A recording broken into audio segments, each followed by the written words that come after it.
Hey guys, tonight we're stepping into a land that feels as far away as the moon, yet somehow lives right at the heart of the myths we keep telling each other, the Wild West. It's not the polished movie version, not the clean streets with polished boots and dramatic showdowns. No, tonight you're going to feel the dust in your throat, the weight of the sun pressing on your skin, and that strange silence of a place where law and comfort barely exist. Imagine yourself dropped in the middle of a dry, endless plain with no air conditioning, no iced coffee, not even Wi-Fi to distract you. Out here, the air itself seems to steal the water from your body before you even notice you're thirsty. And honestly, if you had to last even a single day in this world, yeah, you wouldn't survive. So, before you get comfortable, take a moment to like the video and subscribe, but only if you genuinely enjoy what I do here. And I'd love it if you left a comment down below telling me where you're listening from and what time of night it is there for you. Now, dim the lights, maybe turn on a fan for that soft background hum, and let's ease into tonight's journey together. The first thing you notice is the heat, unrelenting, thick, almost visible as it bends the horizon. The ground beneath your boots crunches like broken pottery, and every step kicks up fine red dust that clings to your clothes, your face, your eyelashes. You lick your lips out of habit, but there's nothing there, no moisture, just the faint taste of grit. This isn't the friendly kind of warm sunshine you might get on a summer morning. No, this is the kind that feels like a slow oven, like you're the main course in a barbecue you never signed up for. You glance around, half hoping to see a tree, some shade, maybe a passing cloud. Instead, there's nothing but the shimmering emptiness of prairie stretching in all directions. The land is beautiful in that raw, postcard way, but it's a beauty that doesn't care if you live or die. And if you're expecting a quick fix, like, say, sunscreen from the local drugstore, you're out of luck. In fact, some settlers swore by rubbing animal fat or even fish oil-based concoctions on their skin. Can you imagine trying to survive the heat while also smelling like a badly sealed can of tuna? That was frontier fashion for you. And while you're still fanning your face with your hat, let me just remind you, there's no AC waiting back at camp. There's no fridge humming in the background. If you want cold water, you'd better dig deep into the earth or stumble upon a creek that hasn't already been claimed. But don't get too excited, because even that water might taste like mud, or worse.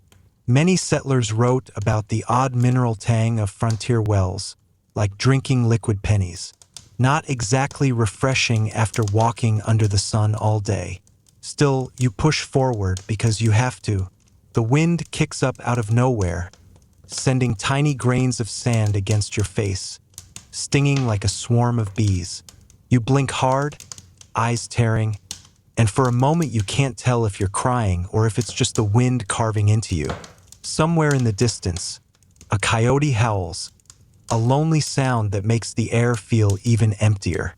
This is your welcome to the Wild West, a place where simply standing still drains you, where breathing itself feels like labor. If you thought the hardest part of the day would be dodging bullets or riding a horse, think again. The sun itself is your first outlaw, and unlike the others, you can't outshoot it. Some historians still debate just how many pioneers and drifters perished simply from exposure before they even reached the supposed riches of the frontier. The stories don't always make it into the popular imagination, but behind every legend of cowboys and duels, there are countless unnamed travelers who collapsed quietly in the heat, swallowed by dust. You, standing here with your sweat evaporating before it even forms, might just be one of them. And yet, you keep walking because there's nowhere else to go. The land stretches out like a dare, and for some reason, you've accepted it. You've been walking for what feels like forever, and it doesn't take long before your throat starts to tighten, like someone wrapped it in invisible rope. Water. It's the one word echoing in your skull louder than anything else. Not food, not shelter, not even shade anymore, just water. Out here in the Wild West, it's more precious than gold, and you're realizing why the old-timers used to measure survival not in days, but in gulps. Your tongue sticks to the roof of your mouth as you swallow nothing but hot air. Every breath feels like sipping from a desert oven. When you finally stumble upon a shallow stream, it looks like salvation at first glance, until you crouch down and see the water's the color of weak coffee. You hesitate. Do you drink it, or do you risk waiting for something cleaner that may never come? Out here, that's not just a question. It's a gamble. And sure, you might think just boil it, right? Easy advice from the 21st century. Except you don't have a stainless steel camping kit tucked in your backpack. If you're lucky, you've got a battered tin cup that tastes faintly of rust. Settlers often used whatever they had on hand. Sometimes they boiled water in old gun barrels, sometimes in blackened pots that had already been patched 3 times over. And even then, boiling didn't save them from cholera or dysentery. Whole wagon trains were undone by water that carried more death than life. You crouch lower, scoop some into your hands. It's lukewarm, almost slimy, and there's a suspicious ripple across the surface, as if something unseen just darted below. You think of home. Ice cubes clinking in a glass, condensation dripping down the side of a bottle. Here, the best you'll get is a lukewarm sip that makes you wonder if you're swallowing mosquito eggs. Funny enough, one bizarre survival trick actually did exist. Some pioneers swore by squeezing moisture out of buffalo dung to drink. It wasn't common, but it was whispered about. Imagine being that thirsty. So thirsty you'd consider sipping liquid strained through what's left behind by a 2,000-pound animal. Suddenly, that muddy creek doesn't look so bad. As you force yourself to swallow, your stomach protests, curling tight, like it knows this isn't right. Still, your body is grateful for the moisture, no matter how questionable. But in the Wild West, water wasn't just for drinking, it was for fighting over. More than one feud started with a well, more than one gunfight sparked from who had the rights to a spring. Entire towns rose and fell depending on whether they had reliable access to water. Without it, settlements became ghost towns almost overnight. Your lips crack as you wipe them with the back of your hand, the sun still beating down without mercy. You wonder how the people who lived here did it, how they got up every morning knowing the hardest part of their day wasn't some duel at high noon, but whether they'd find enough water to last until sundown. Some historians argue that the West was less about guns and more about wells, that whoever controlled the water controlled the future. It makes sense.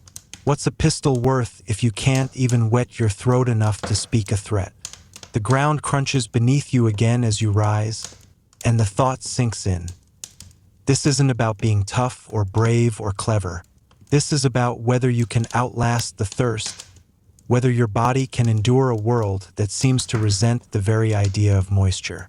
And as you walk on, you realize something chilling. Your canteen is already lighter than you'd like. The day isn't even close to over, and your survival is already slipping through your fingers, drop by drop. You glance back at that muddy trickle of a stream, wondering if you should have stayed, if maybe you should have tried to dig deeper, waited for it to pool again. But then you shake your head. No, lingering too long in one place out here is just another way of inviting trouble. And besides, somewhere in the distance, you swear you hear the faint rattle of something moving in the grass. The sound is faint at first, like someone shaking a handful of dried beans in a tin can. You freeze, your boots rooted in the dust. That's not the breeze. That's the sound of a rattlesnake, and it's closer than you'd like to admit. Your eyes dart across the brittle grass, scanning for that diamond-shaped head, that coil ready to strike. Out here, snakes don't politely slither away like in nature documentaries. They wait, they blend, and they strike faster than your reflexes can even think about moving. You shift your weight ever so slightly, and there it is, a flash of patterned scales low to the ground, the body wound tight like a spring. The rattle buzzes again, sharp and insistent, a warning that feels less like advice and more like a countdown. You remember hearing somewhere that rattlers can lunge nearly half their body length. That doesn't sound comforting when the snake is only a few steps away. And it's not just snakes. The Wild West has scorpions that crawl into boots at night, tarantulas the size of your open hand, and black widow spiders that like to hide in woodpiles. Imagine reaching for kindling in the dark only to feel something silk smooth and alive run across your fingers. Suddenly, sleeping under the stars doesn't sound quite as romantic as Hollywood made it look. You keep perfectly still, the sun hot on your neck, sweat sliding down your spine. Your heart thumps like a drum in your chest. Slowly, carefully, you step back. 1, 2 steps, then 3. The snake watches you, tongue flickering in and out, tasting the air, deciding if you're worth the effort. After what feels like forever, it unwinds itself just enough to slither back into the weeds, rattling one last time as if to remind you. Next time, you won't be so lucky. Your breath escapes in a shaky laugh, the kind that's half relief and half disbelief. You think of modern advice about wilderness hikes, bright-colored gear, snakebite kits, maybe even antivenom in a hospital not too far away. Out here, forget it. Settlers had 2 main treatments: whiskey and hope. Some believed you should cut the wound and try to suck out the venom. Others swore by pouring gunpowder on the bite and setting it on fire because apparently, if the snake didn't kill you, the infection would finish the job. There are old stories, whispered around campfires, of cowhands bitten far from help. Sometimes they lived, sometimes they didn't, and historians still debate whether any of those folk cures actually made a difference or if sheer luck decided it. Either way, if you were bitten, your chances weren't good. You keep walking, but the ground feels different now. Less like open land, more like a battlefield of hidden enemies. Every rock could hide a scorpion. Every patch of grass could conceal another rattler. You remember how, last night, you laid your head on the ground to rest. Tonight, you'll think twice before you do that again. And speaking of night, when it finally comes, the chill surprises you. The same desert that baked you all day now wraps you in cold sharp enough to make your teeth chatter. You shiver, pulling your jacket tighter when suddenly scratch, scrape, shuffle. Something small is moving near your bedroll. You lift your head, holding your breath, and see the glint of pincers catching the moonlight. A scorpion, slow and deliberate, making its way toward the warmth of your body. You brush it aside with a stick, heart pounding, but sleep doesn't come easy after that. Every shadow looks alive. Every sound feels like another creeping thing. Out here, you're never really alone. The Wild West has a way of reminding you that survival isn't just about finding food or water. It's about staying one step ahead of the bite, the sting, the unseen strike in the dark.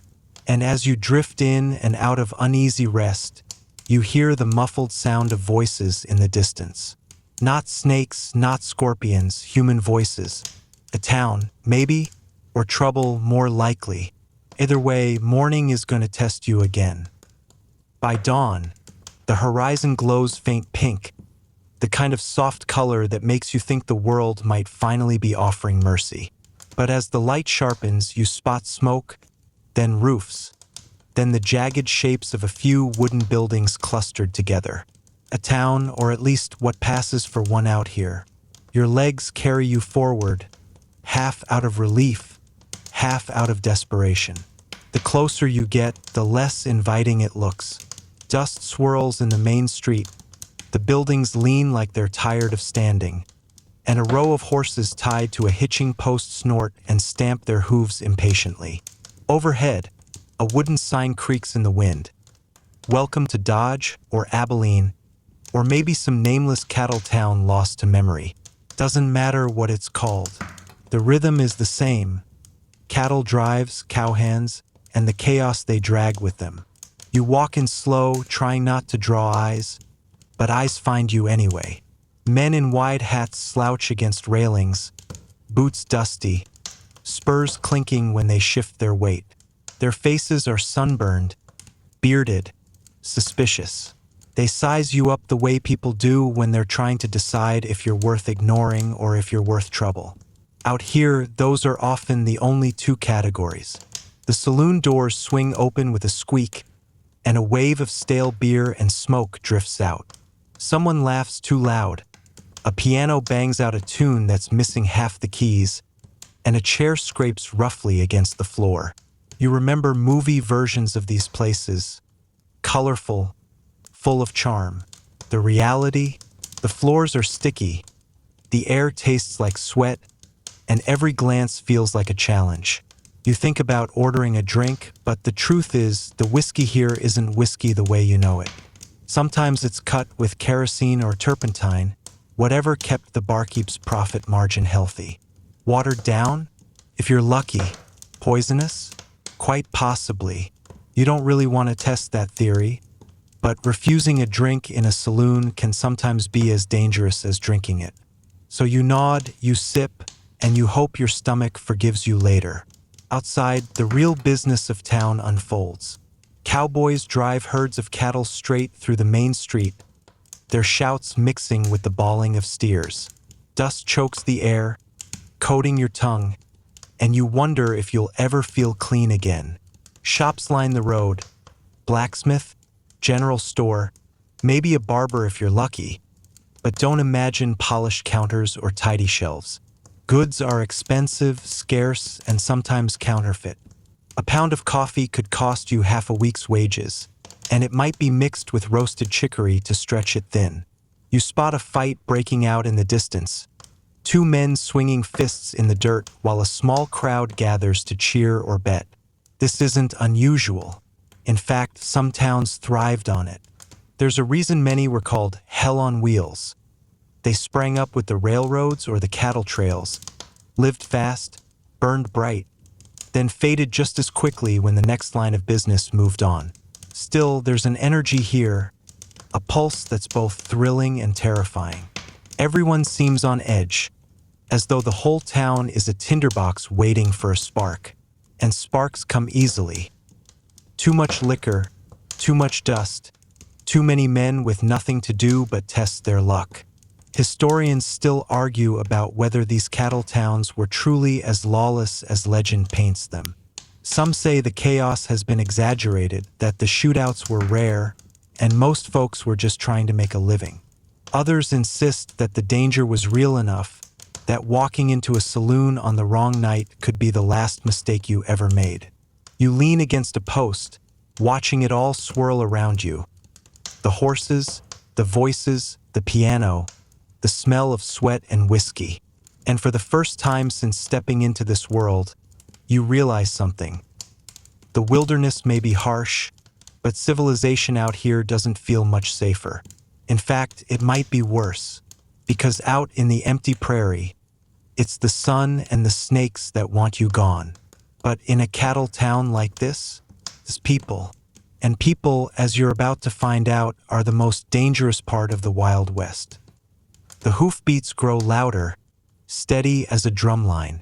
You step off the trail, squinting into the haze left by the fire. Shapes emerge, dark against the pale sky. Riders, maybe half a dozen, maybe more. Their horses move with purpose, dust kicking up behind them. For a flicker of a moment you think, maybe help, maybe company. But then you see the way they ride, loose in the saddle, bandanas pulled up over their faces, rifles slung low. Outlaws, your gut tightens.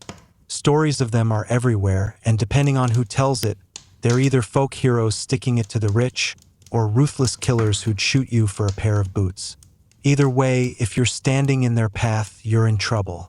You duck lower in the grass, wishing you were invisible. Out here, though, everything's flat, wide open. Hiding feels about as useful as holding your breath under a magnifying glass. The riders pull up near a ramshackle saloon on the edge of nowhere.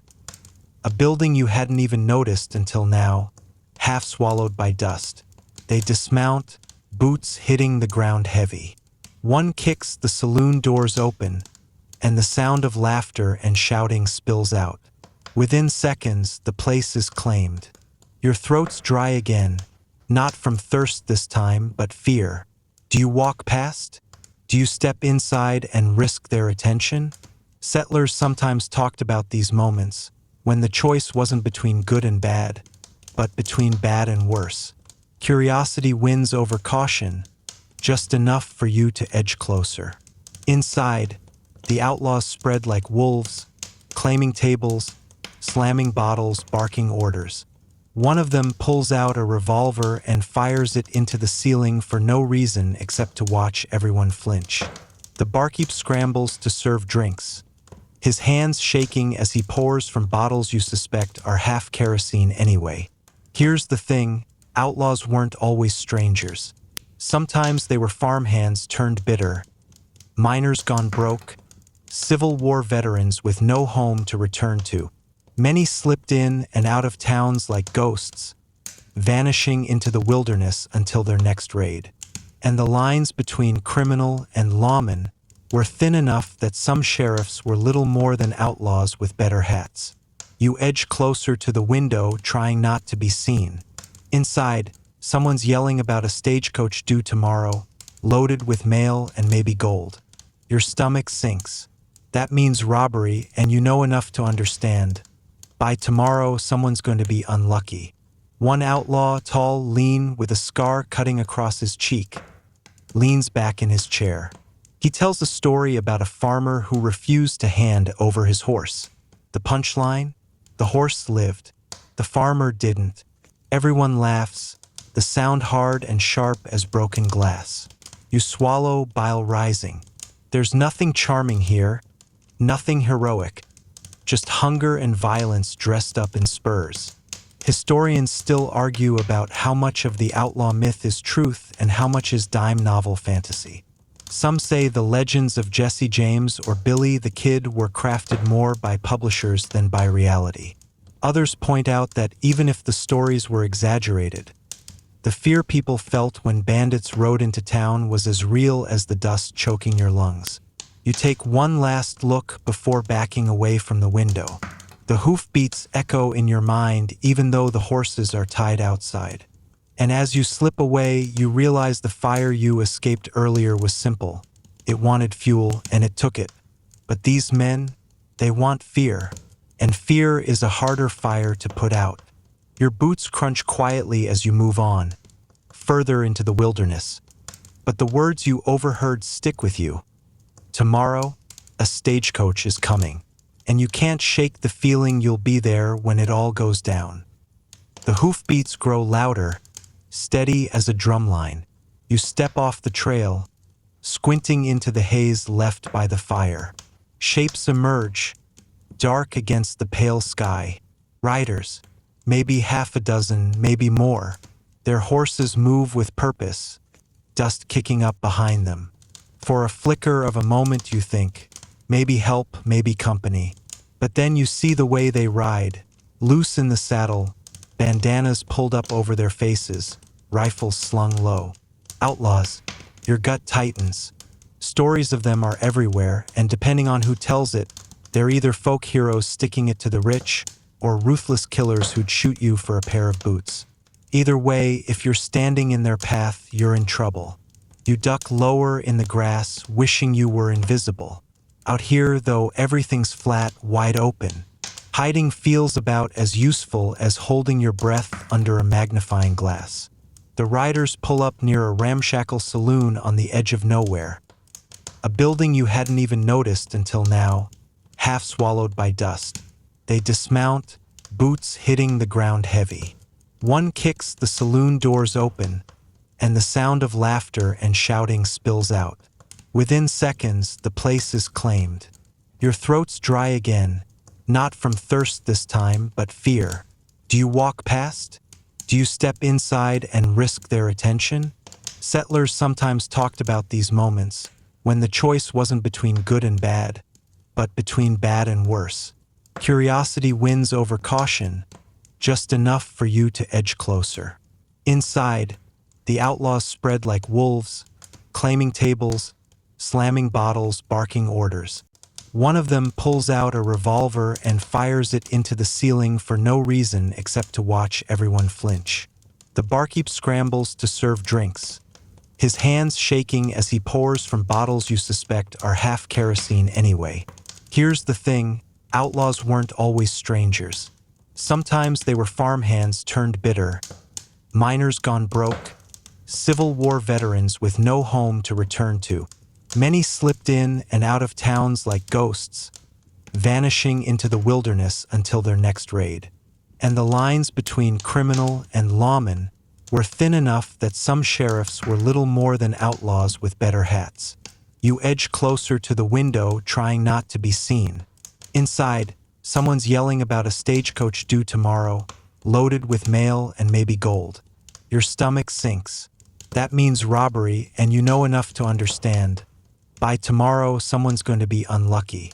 One outlaw, tall, lean, with a scar cutting across his cheek, leans back in his chair. He tells a story about a farmer who refused to hand over his horse. The punchline? The horse lived. The farmer didn't. Everyone laughs, the sound hard and sharp as broken glass. You swallow, bile rising. There's nothing charming here, nothing heroic, just hunger and violence dressed up in spurs. Historians still argue about how much of the outlaw myth is truth and how much is dime novel fantasy. Some say the legends of Jesse James or Billy the Kid were crafted more by publishers than by reality. Others point out that even if the stories were exaggerated, the fear people felt when bandits rode into town was as real as the dust choking your lungs. You take one last look before backing away from the window. The hoofbeats echo in your mind even though the horses are tied outside. And as you slip away, you realize the fire you escaped earlier was simple. It wanted fuel, and it took it. But these men, they want fear. And fear is a harder fire to put out. Your boots crunch quietly as you move on, further into the wilderness. But the words you overheard stick with you. Tomorrow, a stagecoach is coming. And you can't shake the feeling you'll be there when it all goes down. The morning comes with a chill that seeps into your bones, a cruel trick after yesterday's furnace heat. You walk the trail until the ruts deepen, the kind left by heavy wheels. Then you hear it, creak, clatter, the groan of wood straining under weight, a stagecoach rolling slow, pulled by for exhausted horses. It looks grander than it feels. Bright paint once decorated its sides, but now it's dulled with dust. The driver, perched high with reins in hand, wears a hat so weather-beaten it's nearly shapeless. A shotgun messenger rides beside him, his eyes scanning the horizon with a kind of nervous patience, a double-barreled warning cradled in his lap. Stagecoaches were the lifelines of the West, mail, passengers, gold shipments, even gossip from towns hundreds of miles away. They connected scattered lives like beads on a string. But they were also rolling targets, lumbering treasure chests with no walls to protect them. And today you remember there are outlaws waiting. The coach rattles to a stop when you raise your hand. The driver squints down at you, suspicious but not cruel. And after some hesitation, he lets you climb aboard. Inside, it's cramped, for passengers squeezed knee to knee. The air smells of leather, dust, and too many unwashed bodies sharing the same tiny space. You try to make yourself small, but every bump of the road throws you into your neighbor's shoulder. Hours crawl by. The horses snort, the wheels groan, the driver shouts at ruts. Just when you think the monotony might lull you, the silence shatters. A whistle, sharp, shrill, slicing through the wind. Then the thunder of hooves. You don't even need to look. You know, the outlaws. The coach jolts as the driver lashes the reins, urging the horses into a desperate gallop. The passengers clutch at whatever they can. Hats, bags, one another. You peer out the window and see them. The riders from yesterday, faces half hidden, guns flashing in the sun. Dust swirls behind them like a cloak. The messenger fires a warning shot, the blast echoing across the plains. One outlaw wheels his horse sideways, dodging the spray of pellets, then answers with his revolver. The shot punches through the coach wall inches from your face, splinters biting your cheek. Your heart kicks so hard it feels like it might punch right out of your ribs. Stagecoach robberies weren't rare. Some were bloodless, just hands raised, valuables surrendered, passengers left shaken but alive. Others turned violent in a heartbeat. Stories spread of bandits lining victims in the dirt, searching boots and hats, sometimes even making travelers strip to prove they hid nothing. Some historians argue that dime novelists exaggerated the frequency, painting the West as wilder than it truly was. Others insist it was just as dangerous, only the survivors downplayed it to keep from reliving the fear. The coach lurches again as a bullet shatters the lantern above the door. Smoke, dust, panic, all of it churns together in your lungs. The driver shouts, the horses scream, and for a moment you're sure the whole contraption will tip. Then, just as suddenly, the reins snap taut and the coach jerks to a halt. Silence, except for the horses wheezing, stamping. Then boots hit the dirt. 1, 2, more. The door yanks open, and there he is, the tall outlaw with the scar on his cheek. His revolver gleams, steady as his grin. Ladies and gents, he drawls, time to make a donation. Your fellow passengers fumble for purses, watches, rings. One man tries to argue, I've nothing worth taking. But the outlaw's raised brow shuts him up quick. You dig into your pocket, feeling the weight of almost nothing. Still, you offer it, your hands trembling. The outlaw takes it all with calm efficiency. No shouting, no cruelty beyond the threat of steel. But there's a sharpness in his eyes that promises. Step out of line, and you'll be left here bleeding. When it's done, he tips his hat mockingly and swings back onto his horse. Another shot cracks the sky, not aimed, just a reminder of who holds the power. Then they're gone, dust trailing behind them until the horizon swallows them whole. The passengers slump back, shaken, whispering prayers or curses. The driver mutters about how lucky you all are this time, because sometimes it ends differently. And as the coach creaks back into motion, your heart still racing, you realize survival here isn't about strength or bravery. It's about chance. Outlaws like the fire, like the snakes, like the sun. They come when they want, they take what they want, and all you can do is hope you're not the one the story forgets. But tonight, when the wheels roll into the next town, you'll see another truth. Danger doesn't always ride in from the horizon. Sometimes it's waiting inside, in the laughter spilling from the saloon doors. The town appears before you in a haze of dust, a scattering of clapboard buildings stitched together by the single thread of a dirt road. At its heart, like a beating, smoky drum, stands the saloon. Its doors swing open and shut with every new arrival, spilling out laughter, curses, and the twang of a piano that's losing its tune. You step down from the stagecoach, legs stiff, nerves still buzzing from the outlaw encounter. The air smells of whiskey, sweat, and horses. You might think a saloon is just a place to wet your throat, but here in the Wild West, it's much more. A courtroom, a dance hall, a gossip exchange, and sometimes the final place a man ever walks into.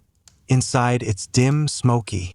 Lantern light flickers off polished brass and chipped glass. Cards slap against wood in sharp rhythms. Coins clink. Boots thud against the floorboards. Every table is its own little kingdom. Cowboys, miners, drifters, even a few women in bright dresses leaning across the bar with practiced smiles.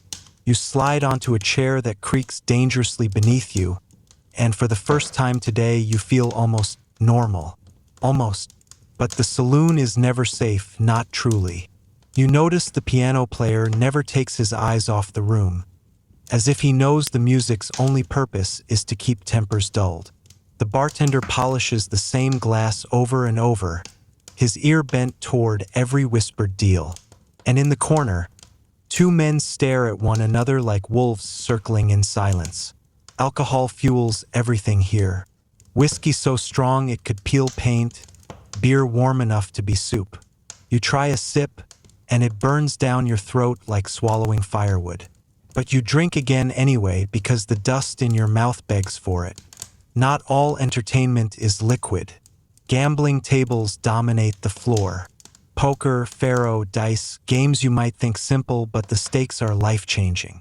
One wrong move, and you've not only lost your money, but maybe insulted the wrong man. History is full of saloon deaths sparked by someone claiming another hid an ace in his boot. Some say the deadliest part of the West wasn't the wilderness, but the poker table. And sure enough, tonight it happens. Voices rise, chairs scrape, and suddenly the two wolves in the corner are standing, hands twitching near their belts. One man spits an insult so foul the whole room goes silent. You don't even breathe. Then, the metallic whisper of revolvers being drawn. It happens fast, quicker than you can blink. A flash, a crack, a puff of smoke. Cards scatter, drinks spill, screams echo against the walls. When the haze clears, one man is clutching his chest, stumbling backward into the bar. He collapses, dragging a bottle to the ground, amber liquid mixing with the blood spreading on the floorboards. The survivor holsters his gun, breathing hard, eyes scanning the room as if daring anyone to challenge his claim. No one does. The bartender sighs like this is Tuesday and gestures for the body to be carried out the back. And here's the strange truth. Gunfights weren't always the wild shootouts Hollywood made them to be. More often, they were sudden, brutal, over in seconds. Many never even reached the street for the dramatic duel. They ended right here, with smoke still hanging above the piano. Some historians still debate how common saloon killings were, but one thing's sure, step into the wrong one, and odds are you'd never step out. You sit frozen, your drink untouched. The piano resumes, softer now, and the room exhales. Life carries on because it has to, but for you, the walls feel closer, the air thicker. You realize you've just witnessed the town's heartbeat, loud, violent, and uncaring. And tomorrow, when the body is buried and the saloon is scrubbed clean, the sun will rise again over this dust-choked street. But your path won't stop here, because outside these doors, where lawmen pace and lawbreakers grin, lies another danger. The sheriff's badge itself, and what it means when justice is more about survival than fairness. The sheriff's office isn't much to look at from the outside. A square, squat building of sun-bleached wood, its paint flaking in the dry heat, with a single barred window like a watchful eye. But for all its plainness, you feel a shift in the air the moment you stand near the door. This is the place where law is supposed to live, though out here, law feels more like a suggestion than a guarantee. You step inside and smell the sharp tang of tobacco mixed with old sweat. The sheriff's desk is littered with wanted posters, their edges curled, faces sketched in charcoal with rewards scrawled beneath. Some offer $50, others $5,000. Proof that life out here can be priced like cattle. A rusty badge rests near the corner of the desk, catching what little light seeps through the window. The sheriff himself leans back in his chair, boots crossed, hat low over his eyes. He looks half asleep, but you know better. A Colt revolver rests within easy reach, and his ears twitch at every creak of the floorboards. He glances up at you, one brow raised, as though already tired of whatever story you might bring. That's the thing about sheriffs here. They're less heroes in white hats and more tired men stretched too thin, trying to keep chaos on a short leash. You glance at the jail cells lining the wall. They're small, iron bars rusting, one cot inside each, empty, except for a drunk miner snoring loudly, head lolling against the bars. He mumbles something about striking silver and then falls quiet again. You notice how flimsy the locks look. Anyone determined enough with a file or a hammer could break out. Maybe that's why jail wasn't always the punishment. It was often just the waiting room before the real judgment. Justice in the Wild West didn't run on polished courtrooms or powdered wigs. It ran on speed, on fear, on whatever kept the most dangerous men in check for just another day. Sometimes that meant a proper trial, with a judge traveling from town to town, his gavel thudding against a makeshift bench. But more often, justice was fast, messy, and brutal, delivered by rope, bullet, or the angry hands of a mob. You've probably heard of vigilante groups forming, whole posses of men chasing down outlaws when the law couldn't move fast enough. Some towns swore by it, saying it was the only way to survive. Others whispered that vigilantes often became just another gang, using the excuse of justice to settle old grudges. Historians still argue whether these groups kept order or simply spread more chaos. A sudden rattle interrupts your thoughts. The jail's drunk miner stirs, clutching the bars. "Sheriff," he slurs. "You gonna let me out or not?" The sheriff doesn't answer, doesn't even move. He just tips his hat lower, letting silence do the talking. And strangely, that silence feels heavier than any words. The badge on his desk catches your eye again. Shiny, but not polished, scuffed with scratches from too many days, too many fights. You realize it isn't just metal. It's a burden. Wearing it means you've got enemies on every side. Outlaws who want you dead, townsfolk who demand too much, and fellow lawmen who might not see eye to eye. It's no wonder so many sheriffs drank themselves to sleep or vanished when the pressure grew too heavy. Out here, law wasn't about right or wrong. It was about holding the line just long enough for the next sunrise. And if you happened to be standing on the wrong side of that line, well, you didn't last long. You step back into the street, the sun glaring off the dust, the echo of the sheriff's silence following you. Somewhere down the road, a gunshot cracks, followed by the distant wail of a woman. The town keeps breathing, keeps churning, as though violence is just part of its rhythm. But your journey won't let you linger, because beyond this fragile line of law and order lies a horizon so vast, it swallows everything. A land where hope and hardship mingle in equal measure. And it's there you're headed next, the open frontier, where the real wildness begins. The horizon pulls at you like a mirage, wide and endless. The kind of sky that makes you feel both tiny and free at the same time. You step beyond the cluster of wooden buildings, past the saloon doors that still swing lazily behind you, and suddenly the land opens up. Prairie grass sways in the dry wind, stretching into waves of gold that seem to ripple forever. You hear the cry of a hawk circling high above, its shadow gliding silently across the ground. For a moment, the air smells clean. Sweet hay, dust, and something sharp, like sage crushed under boots. But soon you realize the wilderness isn't as empty as it looks. Every step out here can turn against you. Rattlesnakes coil in the grass. Coyotes skulk along the edges of your vision. And further out, bears and mountain lions still claim what's theirs.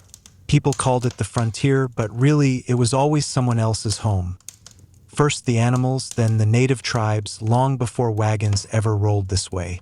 You take another step, boots crunching, and your throat already feels dry. Out here, water isn't a given. Streams vanish in summer, rivers run muddy, and the sun burns hotter than your body can endure. Settlers used to carry water barrels strapped to wagons, but even those ran out, leaving them to scrape dew off canvas or dig shallow wells in the hope of a trickle. Some even drank from puddles left by bison hooves, praying the sickness wouldn't kill them faster than thirst. A strange buzzing rises in your ears, not imagination, but the whir of locust swarms. You've heard of them, surely. storms of insects blotting out the sky, chewing through crops until nothing remains but barren stalks. Farmers in the 1870s described fields stripped bare in minutes, their year's survival gone in a cloud of wings. And then there were the prairie fires, sudden and merciless, sweeping faster than horses could outrun, devouring everything in their path. Imagine that, trying to survive with nothing but a bucket and a prayer. Historians still debate whether the frontier hardened people or simply broke them. Some say it forged resilience, gave birth to legends of grit and independence. Others argue it crushed more than it created, burying dreams under dust storms and shallow graves. Maybe both are true, and maybe that's why the frontier became less a place and more an idea. Freedom for some, nightmare for others. You stop for a moment, looking back at the town, now just a cluster of roofs shrinking against the horizon. Out here, distance plays tricks on you. A hill that looks close can take hours to reach. A river might vanish when you finally arrive. Even sound travels strangely. Coyote howls carrying farther than footsteps right behind you. And in this vast silence, you realize how quickly loneliness creeps in. No wonder people clung to campfire songs, to stories, to anything that reminded them they weren't the last human alive. Your boots kick a stone, and it rolls to reveal a half-buried object. A broken clay pipe, worn smooth by wind and rain. Was it left by a wandering trapper or a native traveler from centuries earlier? Out here, the ground holds stories you'll never fully read. Each bone, each shard, each rusted tool is a fragment of lives folded into the earth. The sun dips lower, stretching your shadow long, and you feel a chill settle despite the heat. You're not truly alone, you can sense that. The land itself watches, indifferent yet powerful. And somewhere in that expanse, opportunity waits. Gold, land, freedom, but at a price steep enough to drain even the bravest. Your lips crack, your skin prickles, and a dark humor hits you. People today complain when Wi-Fi drops for 5 minutes. Out here, losing connection meant literally losing your life, cut off from water, food, or shelter.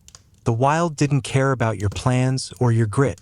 It swallowed thousands quietly, without leaving much trace at all. And as night begins to creep across the plains, you understand the truth. Survival here wasn't about being strong. It was about being lucky, cautious, and just stubborn enough to see another sunrise. Now, the frontier winds pull you deeper, inviting you toward the rivers, the trails, the endless gamble that was westward expansion. And you, stubborn as ever, keep walking into its vast embrace. By midday, the sun is a relentless dome overhead, beating down on your shoulders, baking the dust into your hair, your clothes, your skin. You pause at a small rise, scanning the horizon. The land stretches in golden waves, punctuated by scrubby bushes, jagged rocks, and the occasional silhouette of a distant herd. Out here, there's nothing to block the sun, no shade to hide in, just an endless, shimmering expanse that seems to pulse with heat. Your throat scratches, dry as sandpaper. You reach into your pack and find a canteen, hoping for water. But it's warm, barely a trickle, tasting faintly of metal. You sip anyway. Thirst here isn't polite. It's urgent, insistent, a constant companion that can make your thoughts fuzzy. Your muscles ache, your patience vanish. Settlers sometimes carried water barrels on wagons, but even those were heavy, scarce, and vulnerable to spillage or theft. Modern convenience seems almost obscene here. Bottled water, ice machines, fountains, none of it exists in this vast, unyielding wilderness. Ahead, a dust cloud rises from the horizon. You squint. Horses, people, riders, maybe a small posse. Could be friendly settlers, could be bandits, or worse, both masquerading as each other. Your pulse quickens. The truth about the West isn't in law books, it's in instincts, in the split-second decisions that decide whether you live or vanish into legend. A rattlesnake slides across a nearby rock, and you freeze, heart thudding. Pauses, tongue flicking, sensing, waiting. You remember something you read somewhere. Snakes out here could strike faster than a man could draw a gun. Their venom isn't a threat to slow death.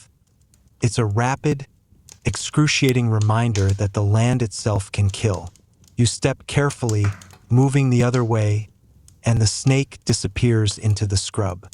Small victories, but victories nonetheless. The riders approach. You duck behind a rise, heart hammering. One of them waves, a hand held high, but there's something off. The way his horse shifts, the way his eyes flick from you to the horizon. You've learned not to trust gestures. Out here, even friendly faces can hide danger. Stagecoaches, saloons, sheriffs. They're part of a fragile ecosystem of danger. But the open prairie is its own beast. Heatstroke, dehydration, wildlife, bandits, and the unforgiving terrain itself are all challenges that compound. Historians still debate which posed the greater threat, men or nature. The answer? Both. And the only real defense was vigilance, luck, and knowing when to move fast or stay perfectly still. You pause by a stream, hoping for a refill. The water is murky, filled with sediment and the faint scent of algae. You filter it through cloth, swallow cautiously, tasting the wilderness with every gulp. Settlers would have risked dysentery for such water, knowing it might make them sick or worse. And yet, it was better than nothing. You realize modern luxuries like bottled water or hand sanitizer seem absurdly indulgent out here. Survival demands improvisation, not comfort. The wind picks up, carrying distant sounds. The low moan of cattle, the rustle of birds, the faint crack of gunfire far off in the hills. You keep moving, boots kicking loose stones, eyes scanning. Every shadow could be a threat, every gust of wind a warning. You notice a small cairn of stones, likely a marker for someone lost or a traveler leaving a sign for those behind. In this land, even the smallest gestures carried meaning. By the time you pause for the second sunset, your body aches, skin stinging from dust and sun, lips cracked and dry. You think of the stories you've read, the legends romanticized in books and films. The truth? You'd survive maybe 1, 2, or 3 days like this before exhaustion, thirst, or a careless step spelled the end. You remember a wry thought. People today complain when air conditioning falters. Out here, there's no AC, just heat, dust, and the endless sky. As the light softens, painting the prairie in dusky oranges and purples, you spot the silhouette of a lone cabin on the ridge ahead. Smoke curls from the chimney, a promise of fire, water, and maybe company, or maybe danger. Out here, those lines blur constantly, and as night slowly slides in, bringing stars so bright it almost hurts to look, you realize the West is beautiful, yes, but it doesn't wait. Tests everyone, and only a few walk away with stories to tell. You take a deep breath, savoring the scent of sage and dirt, and step forward toward the cabin, hoping luck favors your stubborn little self once again. The cabin looms closer as you climb the ridge, its wooden walls weathered, sun-bleached, and patched with whatever scraps the owner could find. Smoke drifts lazily from the chimney, curling toward the sky like a quiet signal that life exists here. You step carefully, boots crunching on loose gravel, aware that any misstep could announce your presence too loudly, or worse, alert someone unfriendly. The door creaks when you push it open, and a warm, smoky scent hits you. Burning wood, dried herbs, and something cooked over a low fire. Inside, the space is small, cozy but cramped, filled with furniture cobbled together from reclaimed wood. A woman tends a pot over the hearth, her movements practiced, deliberate, as if she's performed this routine 1,000 times without thought. "Afternoon," she says, voice calm but watchful. Her eyes flick to the rifle propped in the corner, the knife strapped to her belt. You nod, muttering a quiet greeting, suddenly aware of how awkward your boots sound against the worn floorboards. Hospitality in the West is conditional. She could welcome you or tell you to leave. Either choice is valid, and either choice could decide your fate. She offers water, which you accept greedily. The liquid is warm but tastes like survival itself. As you sit by the hearth, she talks softly, recounting life here in a way that makes you understand both the romance and the horror. Her husband died to a snakebite last year. Her brother vanished chasing a wagon train across the plains. She's seen droughts so harsh fields cracked like pottery. Yet she smiles as she stirs the pot, because the land, harsh as it is, still offers bread, warmth, and purpose. Outside, the wind picks up, rattling the thin walls of the cabin. You glance through the window, noticing how quickly shadows stretch across the ground. Coyotes yip in the distance, reminding you that the wilderness never sleeps, never truly rests. You sip more water, thinking of the rattlesnake back on the trail and the bandits, and a shiver passes through you. You can't afford comfort out here. It's fleeting, and every taste is a small luxury, not a guarantee. She points toward the back shed, where fresh vegetables hang from hooks, drying in the sun. "We preserve what we can," she says. "Everything else is a gamble, and that's the truth of living here. Every meal, every step, every breath is a decision between risk and reward." Some historians argue that frontier life hardened people, forced ingenuity, or drove desperation. Others insist it's a myth wrapped in romantic nostalgia. But standing here, with your parched throat and sun-baked skin, you feel it firsthand. Survival is a careful act of constant calculation. The conversation drifts to neighbors, sparse though they are. Distance makes communication slow. News travels on horseback or word of mouth. And sometimes, when no news comes, fear fills the gaps. You sip again, tasting the herbs and faint sweetness of preserved fruit, realizing how odd it feels to enjoy something so ordinary after hours of constant vigilance. Night falls, and the cabin glows with candlelight and firelight, a small beacon against the vast, dark prairie. You can hear the wind sighing outside, carrying with it the faint echoes of distant gunfire, a lone wolf's cry, the whisper of grass bending beneath hidden creatures. Life here is never quiet, never truly peaceful. Still, there is a strange comfort in its rhythm, in the way people adapt, endure, and persist despite all odds. You lean back against the rough wooden wall, closing your eyes briefly. Your muscles ache, dust clings to your skin, and your mind churns with the memories of towns, saloons, outlaws, fires, and rattlesnakes. You realize almost reluctantly that surviving a day out here isn't about bravery. It's about noticing, adapting, and just maybe being lucky enough to step in the right place at the right time. And as you settle for the night, the cabin's warmth wrapping around you like a fragile shield, you hear the land whisper its warnings. Tomorrow will be no easier. Yet somehow you feel drawn forward, toward the unknown plains, the rivers, the hills, and the endless test that is the Wild West. Dawn arrives with a soft, golden light that filters through the gaps in the cabin walls. The wind is gentler this morning, carrying the faint scent of sage and freshly turned soil. You stretch, joints creaking, and realize just how deeply yesterday's journey has lodged itself in your muscles, your lungs, your mind. Out here, there's no pause button. Rest is temporary, survival constant. The woman offers you breakfast, coarse bread, salted meat, and a smear of preserves that tastes sweeter than anything you've had in weeks. You eat quickly, aware that even a small meal can vanish in the wilderness if left unattended. She talks quietly about the seasons, about which streams run low in summer and which hills hide water after rain. Every detail is vital here.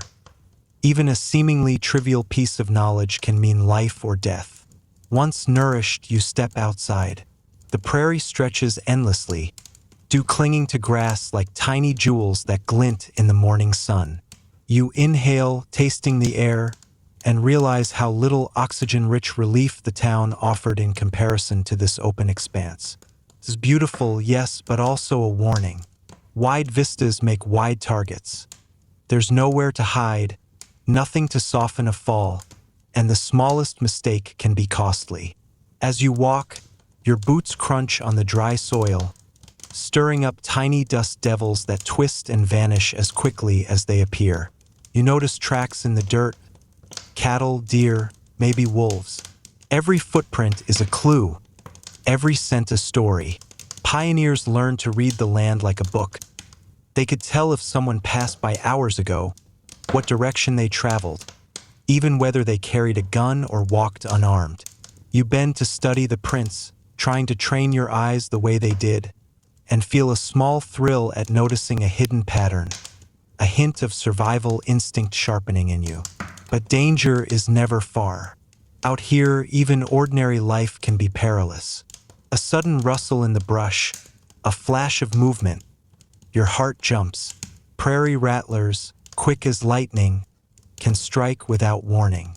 Historians debate how often such bites proved fatal, but accounts abound. One careless step, and the world changes permanently.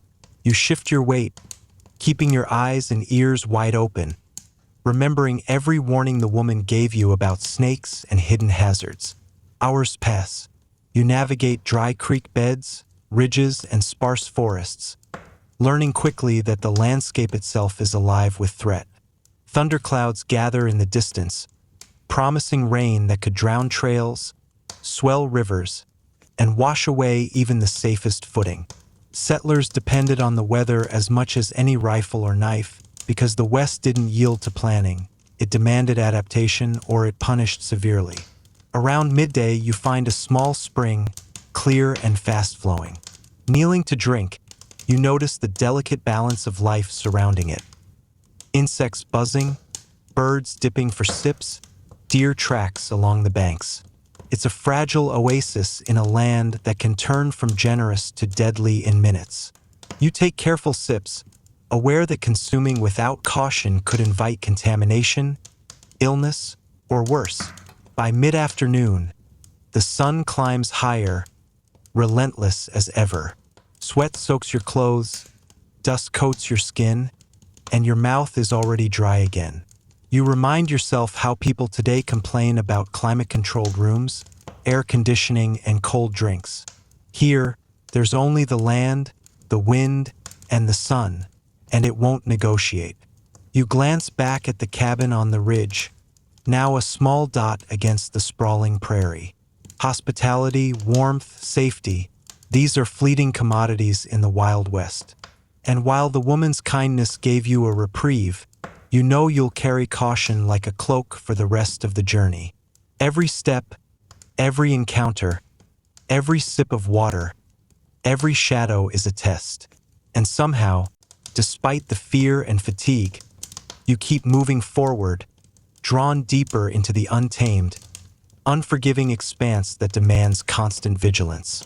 As the light softens toward evening, you spot a ridge promising vantage, a chance to see what lies ahead.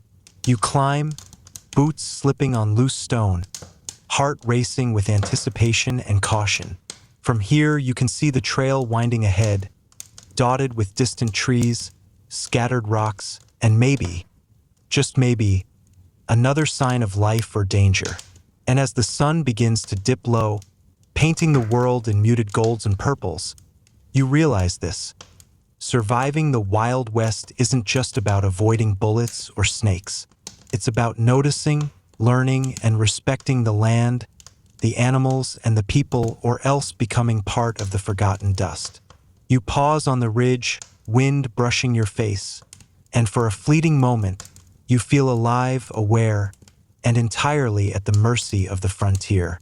Yet somehow, you keep moving forward, drawn ever onward by the endless, testing plains that promise both wonder and peril. Twilight stretches across the prairie, softening the harsh lines of rocks and scrub, painting the world in shades of purple and amber. You trudge along a faint trail, every step kicking up dust that clings to your boots, your pants, your sweat-slicked skin. The air cools slightly, but only enough to make your thirst feel sharper, your movements a little slower, your awareness a little keener. The Wild West doesn't pause for you, not even for a second. Ahead, a cluster of mesquite trees marks the faint shadow of a homestead. Smoke rises lazily from a small chimney, and you can hear the low bleating of goats or sheep. The place looks simple, built from whatever wood could be scavenged, held together by nails, rope, and stubbornness. You consider approaching, hoping for shelter or at least the knowledge that someone else is nearby. But instinct tells you caution is necessary. Sometimes the frontier hides danger beneath a friendly face. Settlers are fascinating in their resilience. They farm, herd, hunt, and build, all while knowing the land can turn against them without warning. A sudden flood can wash away fields. A dry spell can starve crops. Wolves or coyotes can pick off livestock overnight. And the humans aren't always kind. Bandits, claim jumpers, and even fellow settlers sometimes resorted to violence over water, land, or a misplaced horse. Historians debate whether the frontier made people cruel or merely revealed the cruelty that always existed beneath survival's thin veneer. As you approach the homestead cautiously, a young boy steps into view, barefoot, holding a tin cup. His eyes are wary but curious, scanning you as if assessing whether you're a threat or a fleeting curiosity. Behind him, a woman appears at the door, wiping her hands on a rag. Her gaze is sharp, measured, taking in your dust-caked clothes and tired posture. Evening, you say, trying for calm. The boy shifts uneasily, and the woman doesn't respond immediately. You remember the sheriff, the saloon, and the outlaws. The rules here are simple. Your presence is a risk until proven harmless. She eventually gestures to the porch. Sit. Quietly, she says, voice low but firm. You obey, aware that out here, tone and timing matter more than politeness. She disappears briefly and returns with water and some dry bread. You sip, tasting relief in its simplest form. The prairie's harshness is relentless, and even small acts of generosity are monumental. As you rest, the woman talks softly about her life. Tending goats, planting crops, watching storms roll in. She speaks of winters that could freeze water before it left the well, of summers when locusts stripped entire fields bare. Survival isn't glamorous. It's repetitive, exhausting, and exacting. You realize that in many ways this cabin is a fortress, not against guns or men, but against the cumulative weight of a hostile land. Night falls completely.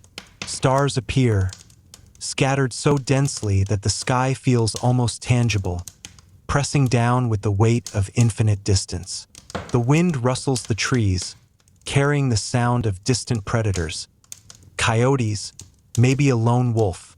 Each sound reminds you that out here, peace is a temporary illusion, and danger is never far.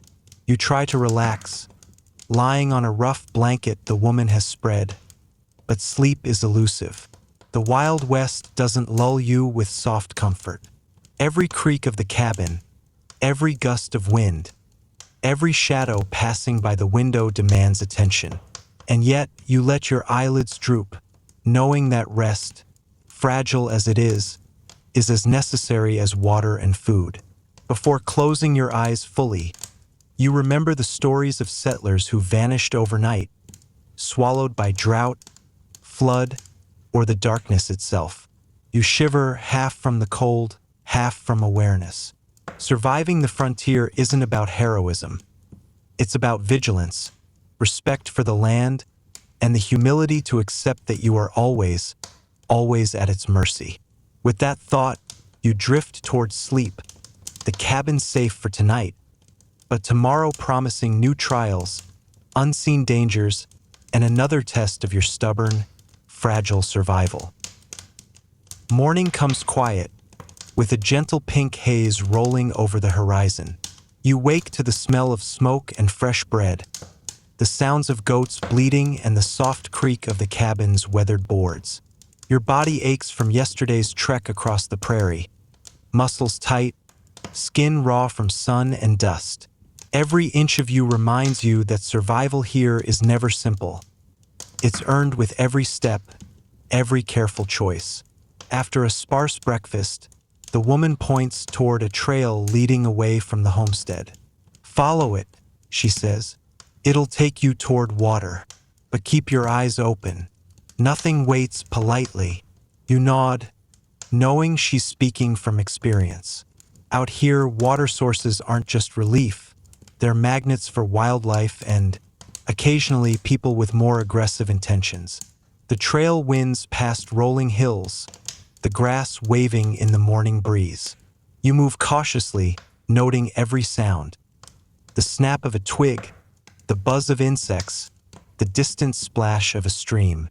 Each is a potential warning or a sign of life.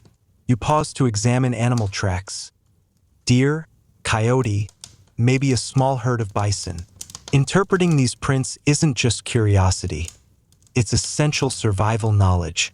A wrong assumption could lead you straight into danger. The sun climbs higher, relentless as ever. Sweat drips from your brow, stings your eyes, and turns your dusty clothing into a clinging, uncomfortable second skin. You sip from your canteen cautiously, knowing every drop counts. Some settlers boiled water from streams. Others drank at their own risk, sometimes paying with fever or worse. Here, water is both gift and gamble. Suddenly, you notice movement near a cluster of rocks. A bobcat, sleek and silent, slinks across the open ground. Your pulse quickens. Predators here don't announce themselves with growls. They strike with speed and stealth.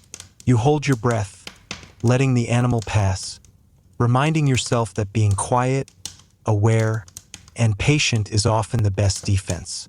Hours pass. You navigate narrow gullies, cross shallow creeks, and skirt around thorny patches. Every bend in the trail could conceal rattlesnakes, hidden holes, or worse, humans with motives you can't guess. Historians still debate how settlers managed these constant hazards without modern medicine or communication.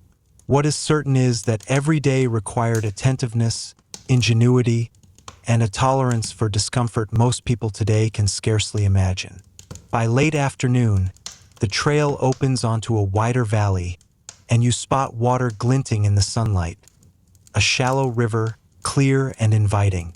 You rush forward, heart lifted, boots splashing through the cool shallows. Drinking deeply, you savor each gulp, the liquid washing away both thirst and a fragment of anxiety. The land, at this moment, feels generous, almost forgiving. But even here, danger lurks. Fish swim just below the surface, and birds circle above, alert to movement. You notice the faint ripples of a snake sliding through shallow water. Predators, big and small, respect neither distance nor courtesy.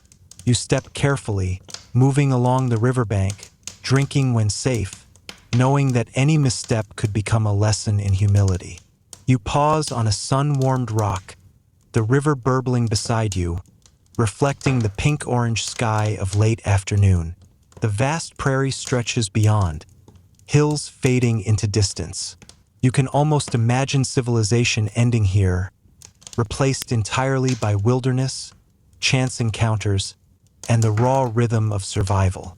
And as you continue along the river, you realize again, thriving in this land isn't about bravery or skill alone. It's about noticing every subtle cue, respecting every hidden danger, and understanding that luck, more than courage, dictates who walks away and who disappears into the dust. The day begins to fade, and the horizon softens.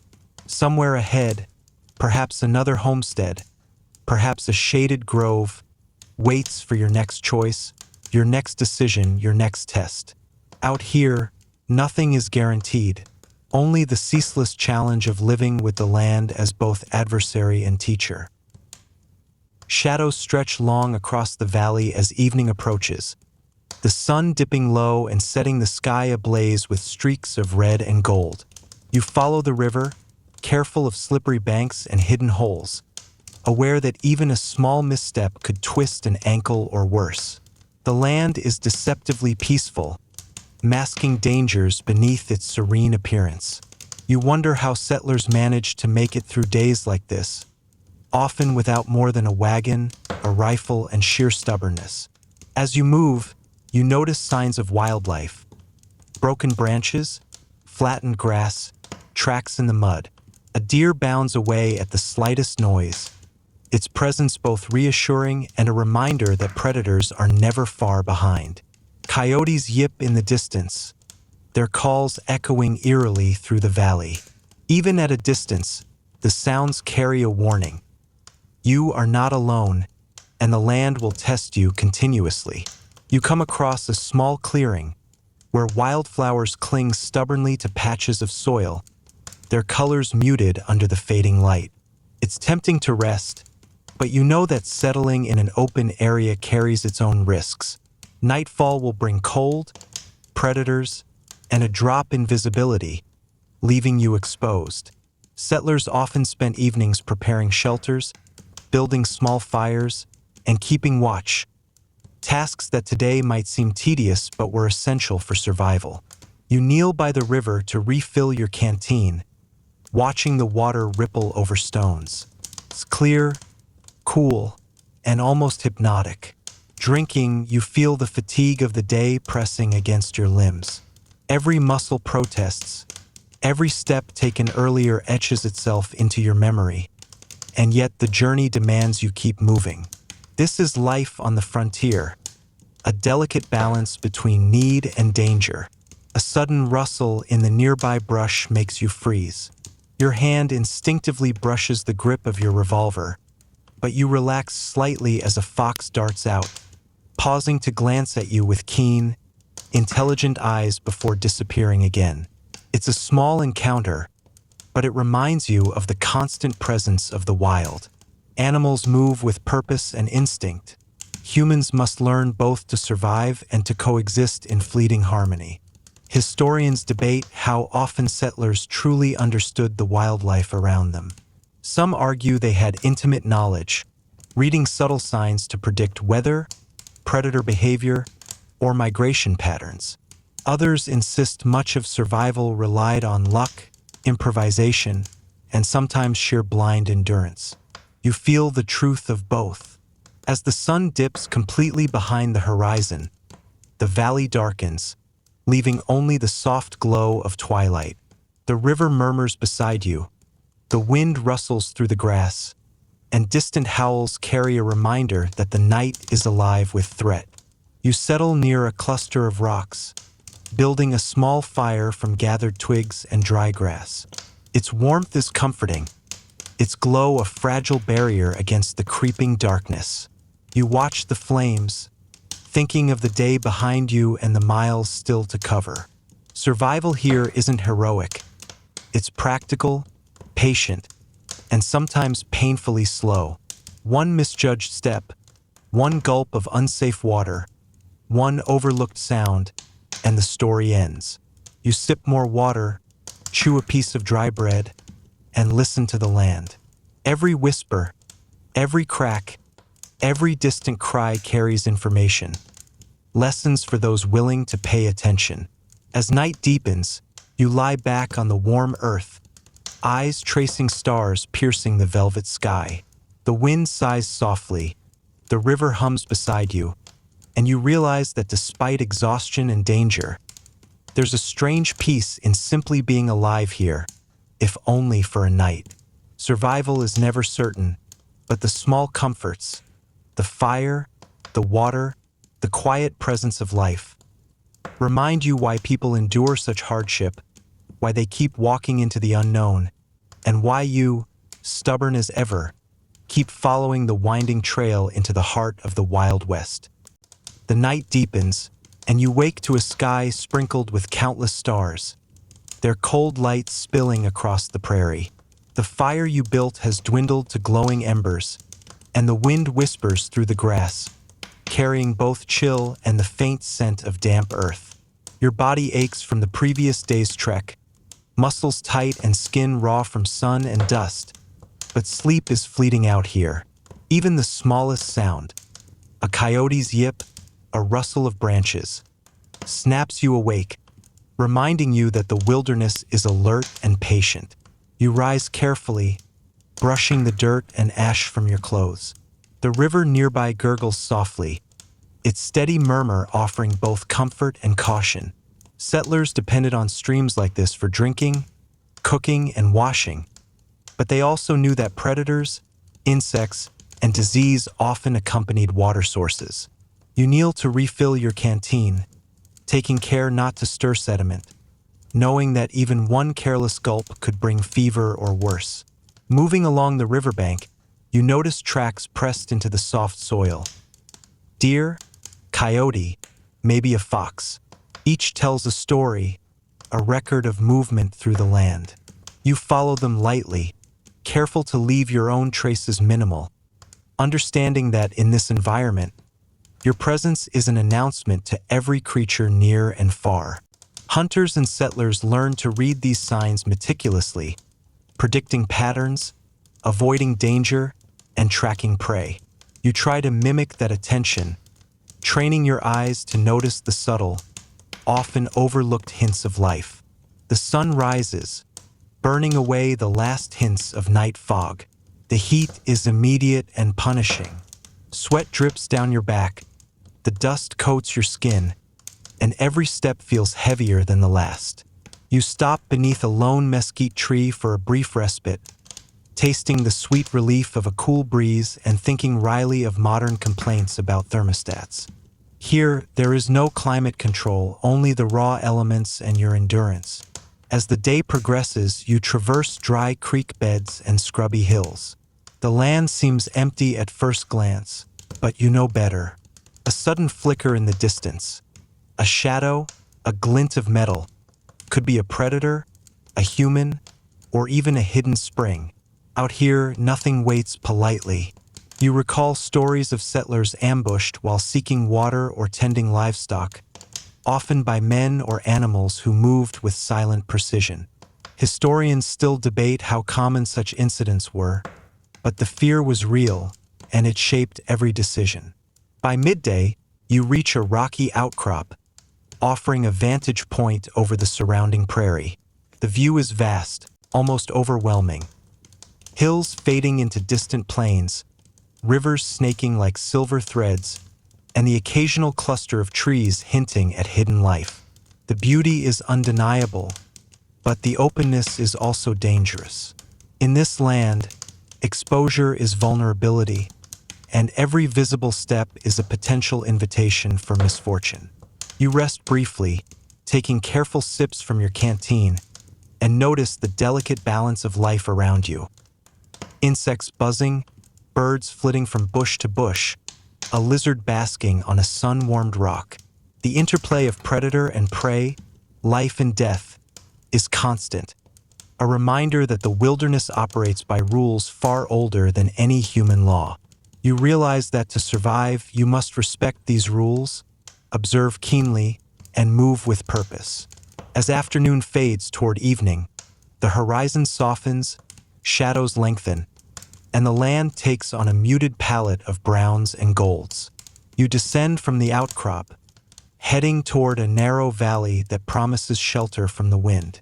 Every step is measured, every glance deliberate, because in this environment, caution is survival, and ignorance is a mistake that the wilderness does not forgive lightly.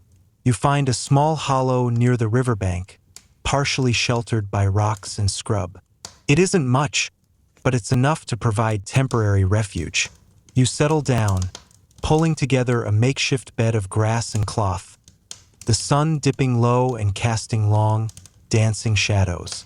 You sip water, chew a bit of hard bread, and let the land's subtle symphony, river, wind, distant cries, sink in. Survival is not about heroics. It's about awareness, patience, and respect for the delicate, often unforgiving rhythm of the Wild West. And as the first stars begin to prick the twilight sky, you close your eyes briefly, letting the day's trials settle into memory, knowing that tomorrow will demand the same vigilance, the same careful steps, and the same stubborn determination that has brought you this far. Night settles over the valley like a soft, dark blanket, the river whispering beside you as the wind rustles through grass and scrub. You lie in your makeshift bed, muscles sore and skin gritty from sun and dust, trying to find comfort in the quiet. Yet out here, silence is never complete. Coyotes call in the distance, a branch snaps somewhere off trail, and the land seems to breathe around you, aware of your presence. Survival demands constant attention, even in rest. You rise quietly, drawn to the river's edge. The moon casts a silvery glow, revealing a world both beautiful and threatening. The water sparkles, yet you know its clarity doesn't guarantee safety. Settlers learn to boil, filter, or carefully choose which streams to drink from. Illness could strike faster than any predator. You sip cautiously, tasting the cool relief and imagining the risks early pioneers faced with every drop. Moving along the riverbank, you notice subtle signs. Broken twigs, faint animal tracks, the ripple of water that suggests movement beneath the surface. Each small detail is information, clues that could save or end your life. A deer bounds past silently, then disappears into the dark. You watch it go, appreciating the grace while reminding yourself how quickly things here can turn deadly. The wind shifts, carrying a faint smell of smoke. You pause, scanning the horizon. A distant cabin? A campfire? Humans, or just imagination heightened by fatigue and alertness? Out here, every scent, every sound, every flicker of light is a potential story, and misreading it could be costly. Historians debate how often settlers encountered friendly neighbors versus hostile strangers, but the fear of the unknown shaped every decision, every cautious step. You step cautiously over rocks and through tall grass, muscles tense, senses sharp. Every shadow could conceal a snake, a coyote, or something larger. Survival on the frontier isn't about speed or strength alone. It's about awareness, patience, and timing. One careless move, and you could be tangled in a thorn bush, bitten, or worse. You glance at the stars, letting their cold brilliance remind you of your smallness, your vulnerability, and the precarious balance of life in this unforgiving land. Hours pass. You find a small overhang in the rocks that offers shelter from the wind. You settle, pulling your coat tighter and listening to the land. Night in the west carries its own rhythm. The murmur of water, the rustle of grass, distant calls of nocturnal creatures. Each sound is a note in the ongoing symphony of survival. You let your eyes drift closed briefly, absorbing the subtle textures of night. Cool air on skin, the faint scent of earth and sage, the gentle hum of life around you. You reflect on the settlers who came before, those who walked these same plains with no guarantee of safety. Some survived for weeks, months, or years. Others vanished quietly, leaving only traces in dust and memory. The Wild West is both beautiful and merciless, offering moments of grace amid constant threat. You realize that survival is less about daring feats and more about careful attention to the small, often overlooked details of the environment. As dawn hints at the horizon, painting the sky with the faintest strokes of pink. You feel a fragile sense of accomplishment. Another night survived, another day closer to learning the rhythms of this land. You lie back, letting the soft murmur of the river soothe you, aware that the next day will bring new challenges, new lessons, and the same relentless test of endurance and awareness that defines life in the Wild West. The first light of morning creeps over the horizon, painting the prairie in muted golds and soft lavenders. You rise slowly, muscles stiff and skin still gritty with dust, feeling every ache from days spent traversing the land. The river beside you murmurs like a constant companion, offering both refreshment and a subtle reminder that the wilderness demands respect. Settlers learned early that water sources were lifelines, but also magnets for danger. Wild animals, hostile travelers, and disease all accompanied these vital spots. You follow the river downstream, boots crunching on gravel and dry soil, eyes scanning for subtle signs of life. Broken branches, tracks, and the occasional ripple in the water all tell stories if you're patient enough to read them. You pause to observe a small heron wading carefully, its focus absolute. Its patience and awareness mirror what you must embody to survive out here, and you can't help but admire the tiny lessons the wilderness imparts in silence. By mid-morning, the land rises into gentle hills, dotted with sagebrush and scattered rocks. You navigate carefully, mindful of snakes hidden among the stones and the glint of sharp rocks that could twist an ankle. Each step is deliberate, a small negotiation with the terrain itself. Settlers often relied on local knowledge, signs, and intuition, but even the most experienced could misjudge the land. Historians still debate whether luck or skill mattered more in survival, but standing here, you feel both are inseparable.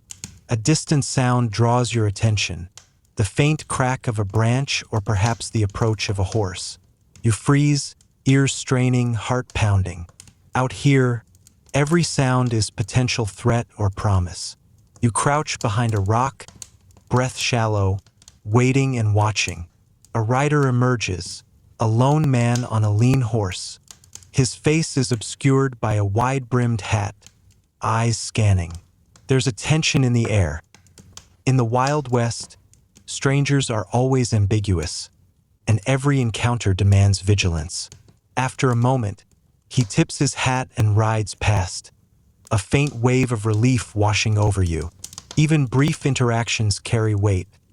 One misread gesture could mean confrontation.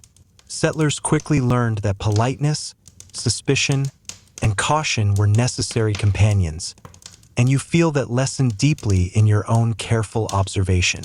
The sun climbs higher, relentless and hot.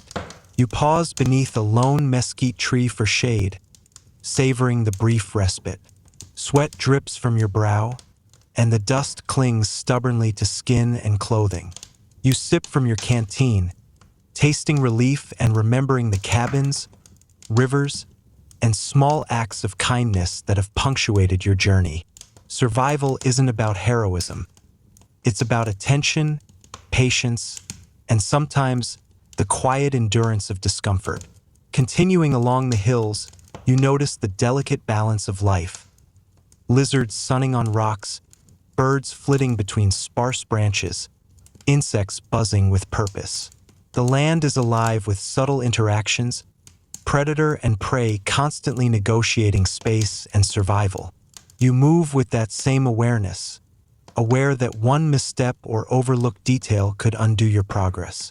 By late afternoon, you descend into a small valley, the sun casting long shadows across the terrain. A faint plume of smoke curls in the distance, a homestead, perhaps, or a passing campfire. You pause, weighing your approach. Out here, every decision carries risk. Approaching too casually could invite danger. Avoiding it could mean lost opportunity for water, food, or guidance. As you watch, the sky softens into warm hues of orange and purple. You settle near a cluster of rocks, gathering twigs for a small fire, the horizon glowing with promise and warning. The West is beautiful, harsh, and unpredictable. A world that tests you constantly, teaching in subtle, persistent ways.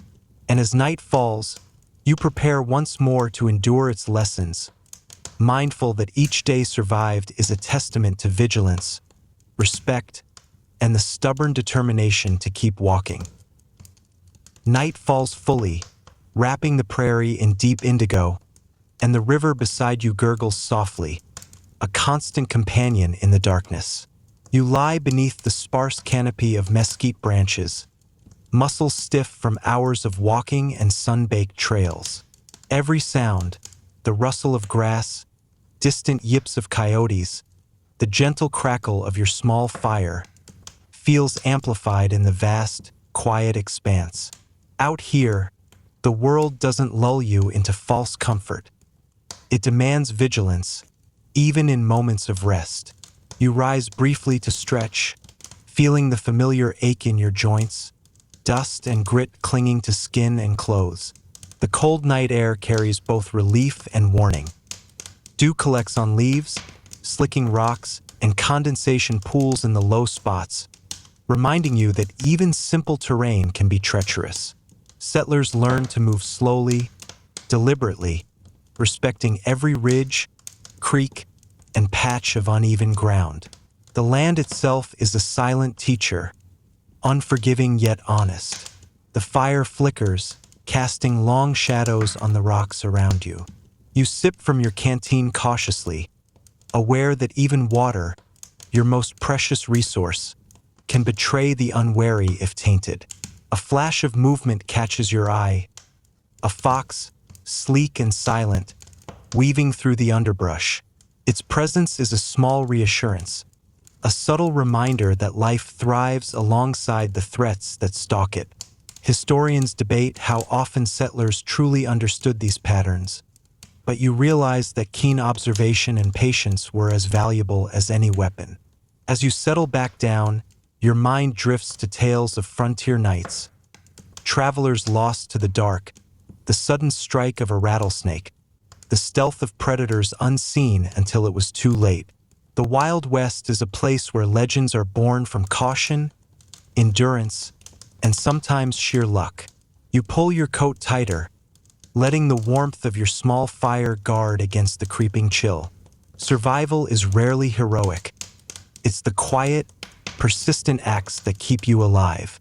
The stars shine brighter here than anywhere else, a canopy of cold, distant lights that illuminate the vast emptiness. You watch them, letting the steady sparkle calm your racing thoughts, while the wind whispers through the grass like a soft lullaby. In this delicate balance between vigilance and rest, you realize that the land teaches humility. Every decision matters, every sound is significant, and comfort is always temporary. Hours pass slowly. The coyote calls echo faintly, the river gurgles, and the rustle of nocturnal creatures blends into the steady rhythm of night. You listen, learning its subtle cues. A snap of a twig might signal a wandering animal. A shift in wind can carry scents from miles away, and shadows can deceive as easily as they reveal. Each awareness sharpens your instincts, every observation a step closer to understanding the unforgiving environment you traverse. Eventually, fatigue wins, and you close your eyes, letting the world's sounds become a soft backdrop rather than threats. The night is long, but your senses remain alert beneath the layers of exhaustion and dark. You drift into a fragile sleep, aware that tomorrow will bring new challenges, new opportunities, and the same relentless, patient test of skill, awareness, and endurance that defines life on the frontier. The land is quiet, yet alive, and you lie among its whispers, knowing that survival is an ongoing negotiation, a balance between respect, observation, and stubborn determination. In the soft darkness, you let yourself rest, feeling the pulse of the West under the stars, knowing it will demand more of you when dawn breaks once again. Dawn creeps over the horizon, spilling soft amber light across the rolling prairie. You stretch, muscles stiff, joints complaining, and taste the familiar grit of dust and sweat in your mouth. The river gurgles beside you, its steady flow a quiet reassurance that life continues, even in this harsh, unforgiving land. Settlers relied on such streams not only for water, but also as guides through the wilderness, tracing their way across endless plains and hills. You gather your meager belongings and move cautiously along the riverbank, alert to every sound, every movement. Broken branches, faint tracks, and shifting shadows tell stories if you pay attention. A rabbit darts into the brush, a deer's hooves echo softly on stone, and somewhere in the distance, coyotes announce their territory with eerie calls. The Wild West is alive in a way that the quiet of modern cities cannot imitate. A constant interplay of life, danger, and subtle rhythms you must learn or be undone. By mid-morning, the terrain rises into gentle hills, punctuated by sagebrush and scattered rocks. You pick your path carefully, mindful of snakes, loose stones, and hidden depressions. A single misstep can twist an ankle or invite other hazards. Survival on the frontier demanded attention to detail, patience, and a stubborn willingness to endure discomfort. Historians still debate how settlers managed without modern medicine, but every careful movement today reminds you that caution and observation were as crucial as any tool or weapon. You pause beneath a lone mesquite tree, savoring a brief respite from the sun's relentless glare. Sweat drips from your brow, soaking the dust into your clothes. Even a short break requires vigilance. Predators may circle, and the unpredictable elements can turn a simple pause into risk. You sip water cautiously, appreciating the simple relief and reflecting on the tiny acts of endurance that defined frontier life. As afternoon approaches, you traverse narrow gullies and climb small ridges, each step demanding attention. The prairie seems deceptively quiet, yet every rustle of grass, snap of a twig, or flutter of wings carries meaning. A bobcat crosses your path silently, eyes glinting, a reminder that every creature here is both beautiful and dangerous. Your pulse quickens, awareness sharpens, and you remind yourself that survival is about observation, timing, and respect for the land. By late afternoon, the river widens into a shallow creek, the water sparkling under the low sun. You pause to refill your canteen and rest briefly, observing the delicate ecosystem. Fish darting beneath the surface, insects skimming the water, birds dipping to drink. Settlers knew these signs indicated not just resources, but also hazards, snakes, disease, and lurking predators. You take it in slowly, appreciating both the necessity and the subtle wisdom encoded in these small details. As evening falls, you reach a sheltered hollow near a stand of trees. You gather twigs and dry grass for a small fire, the sun dipping behind distant hills, casting the world in warm, muted tones. The prairie is alive with night sounds, the river's murmur, the whispering wind, distant howls. Every noise carries information, teaching you how to move, how to listen, and how to remain alive in this land that rewards vigilance and punishes inattention. Settling near the fire, you reflect on the day's journey. Each step, each observation, each careful decision has been part of a larger rhythm, the constant negotiation between human fragility and wilderness challenge. And as the stars begin to prick the darkening sky, you close your eyes, letting the soft murmur of river and wind lull you into rest, knowing that tomorrow will demand the same patience, attention, and quiet endurance that have brought you this far. Night falls fully, and the prairie becomes a world of shadows and whispers. The river beside you continues its steady murmur, carrying the faint scent of earth and dew. You settle near your small fire, muscles sore and skin still gritty with dust and sunburn. every ache a reminder that the Wild West does not pause for comfort. Even in rest, vigilance is necessary. A snap of a twig or distant call of a coyote is enough to stir your pulse, reminding you that danger can appear quietly and without warning. You rise briefly, moving carefully to refill your canteen from the river. The cool water is a relief, yet even a simple act like drinking carries risk. Settlers knew to filter, boil, or carefully select streams. One careless gulp could bring fever or worse. You kneel, noting small ripples on the surface, fish moving, perhaps a snake hiding beneath the shadows. Every detail counts, and every observation strengthens your awareness of the fragile balance between survival and misfortune.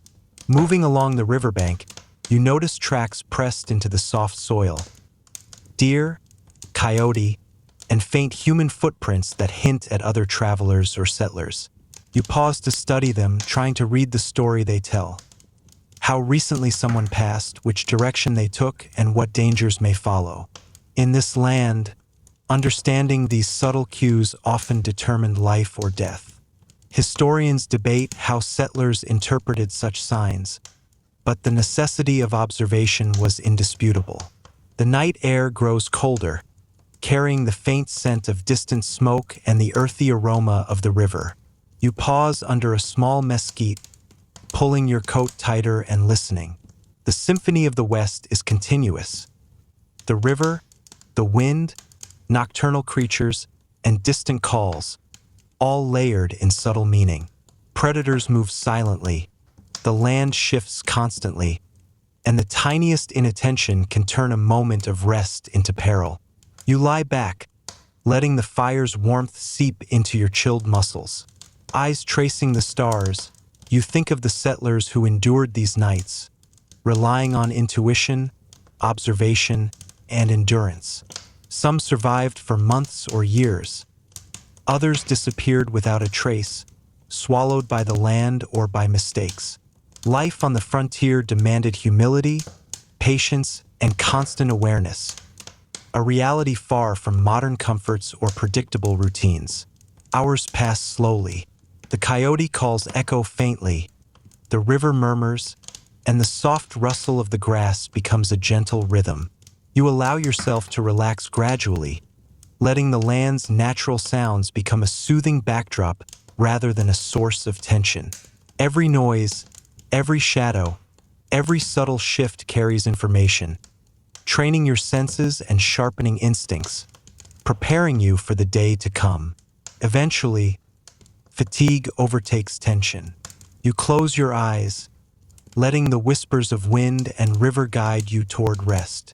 In this vast, unforgiving wilderness, survival is an ongoing negotiation, a balance between observation, respect, and endurance. And as sleep finally embraces you, the world outside continues its quiet vigilance, teaching patience, caution, and the subtle art of living with the land rather than against it. Morning light filters softly through the prairie haze, painting everything in gentle shades of gold and amber. You rise, stiff and dusty, the aches in your muscles a familiar reminder of the relentless rhythm of this land. The river flows steadily beside you, its quiet song both reassuring and cautionary. Settlers relied on such streams for sustenance and guidance, but they also knew that every water source brought potential hazards, disease, predators, or other humans with unknown intentions. You continue along the river, eyes scanning for subtle signs of life and danger. Tracks in the soft soil, broken branches, and faint ripples in the water are all messages from the environment. A deer bounds across the open prairie, disappearing into tall grass, while birds flutter nervously above. Each movement is a reminder that life here exists in constant tension, predator and prey intertwined in an endless dance. You tread carefully, mindful that every step carries consequences. By late morning, the terrain rises into gentle hills dotted with sagebrush and scattered rocks. Each step requires attention. Hidden snakes, loose stones, and uneven ground are silent threats. Settlers learned to move deliberately, letting intuition guide them and patience shape every decision. Historians debate how much of survival relied on skill versus sheer luck, but walking here makes the answer feel obvious. Both are inseparable. You pause beneath a lone mesquite tree, savoring a brief respite from the sun's harsh rays. Sweat drips down your brow, mixing with dust to coat your skin. Even a short pause carries risk. Predators may lurk, and the elements can turn a moment's relief into danger. You sip water cautiously, appreciating the small comfort, and think wryly of modern grievances over air conditioning and bottled water. Here, life is distilled to its essentials, and every act of endurance counts. As the afternoon progresses, you navigate narrow gullies and climb small ridges, each step teaching vigilance and awareness. The land seems deceptively calm, yet every rustle, snap, or shadow carries meaning. A bobcat slips silently across the terrain, reminding you that beauty and danger coexist intimately. Your pulse quickens, instincts sharpen, and you remember that survival is less about heroics and more about quiet attention to detail. By late afternoon, the river widens, and the sunlight glints off its surface like scattered gems. You pause to drink, observing the delicate ecosystem. Fish darting beneath the surface, insects skimming the water, and birds dipping to drink. Settlers knew these signs indicated resources as well as potential threats. You take it in slowly, appreciating both the necessity and the subtle wisdom encoded in these small details. As evening falls, you reach a sheltered hollow near a stand of trees. You gather twigs and dry grass for a fire, the fading sunlight casting long shadows across the prairie. The night is alive with murmurs. The river, the wind, distant howls, all carrying subtle lessons. Settlers' survival depended on learning this language, understanding the balance of observation, patience, and humility. You settle near the fire, reflecting on the day's journey. Each step, each careful observation, each deliberate decision has been part of the ongoing negotiation with the land. The stars appear, soft and distant, and the gentle hum of night settles around you. You close your eyes, letting the rhythm of river and wind ease your mind, aware that tomorrow will demand the same vigilance, endurance, and quiet awareness that has carried you this far. Night drapes the prairie in deep indigo, the river's gentle murmur accompanying your thoughts like a lullaby. You lie near your small fire, muscles sore, skin gritty from days of travel, feeling the weight of every step behind you. The wind rustles softly through grass and mesquite, carrying distant calls of coyotes and the subtle rustle of nocturnal creatures. Here, even in rest, vigilance is a quiet necessity, woven into the rhythm of survival. You rise briefly to stretch, feeling each joint protest, and move cautiously to sip from the river.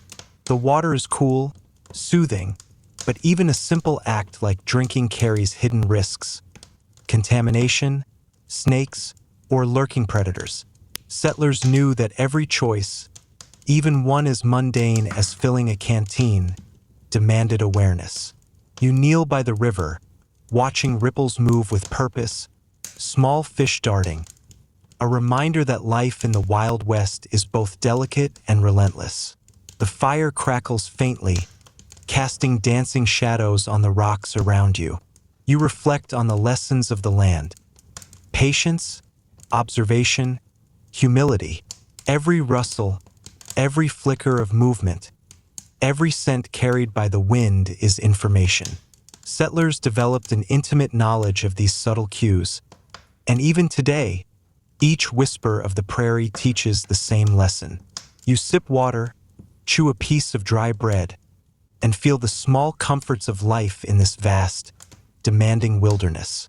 Hours pass, the night sounds, the rivers gurgle, the wind through grass, the occasional distant howl blend into a soft rhythm.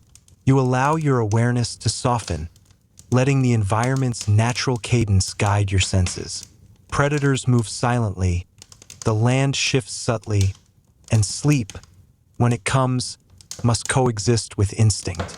Survival is less about daring heroics and more about learning to listen, observe, and move with quiet attention. As midnight approaches, you lie back, fire dwindling to glowing embers, muscles finally relaxing. The stars above are sharp and distant, reminding you of the scale of the world, your fragility, and the vastness of the challenges faced by those who came before. You think of settlers, travelers, and wanderers who navigated these same plains, their lives a delicate balance of endurance, skill, and luck. The wind sighs softly, and the river hums in a steady rhythm. You let your eyelids grow heavy, every detail of the night fading into gentle awareness.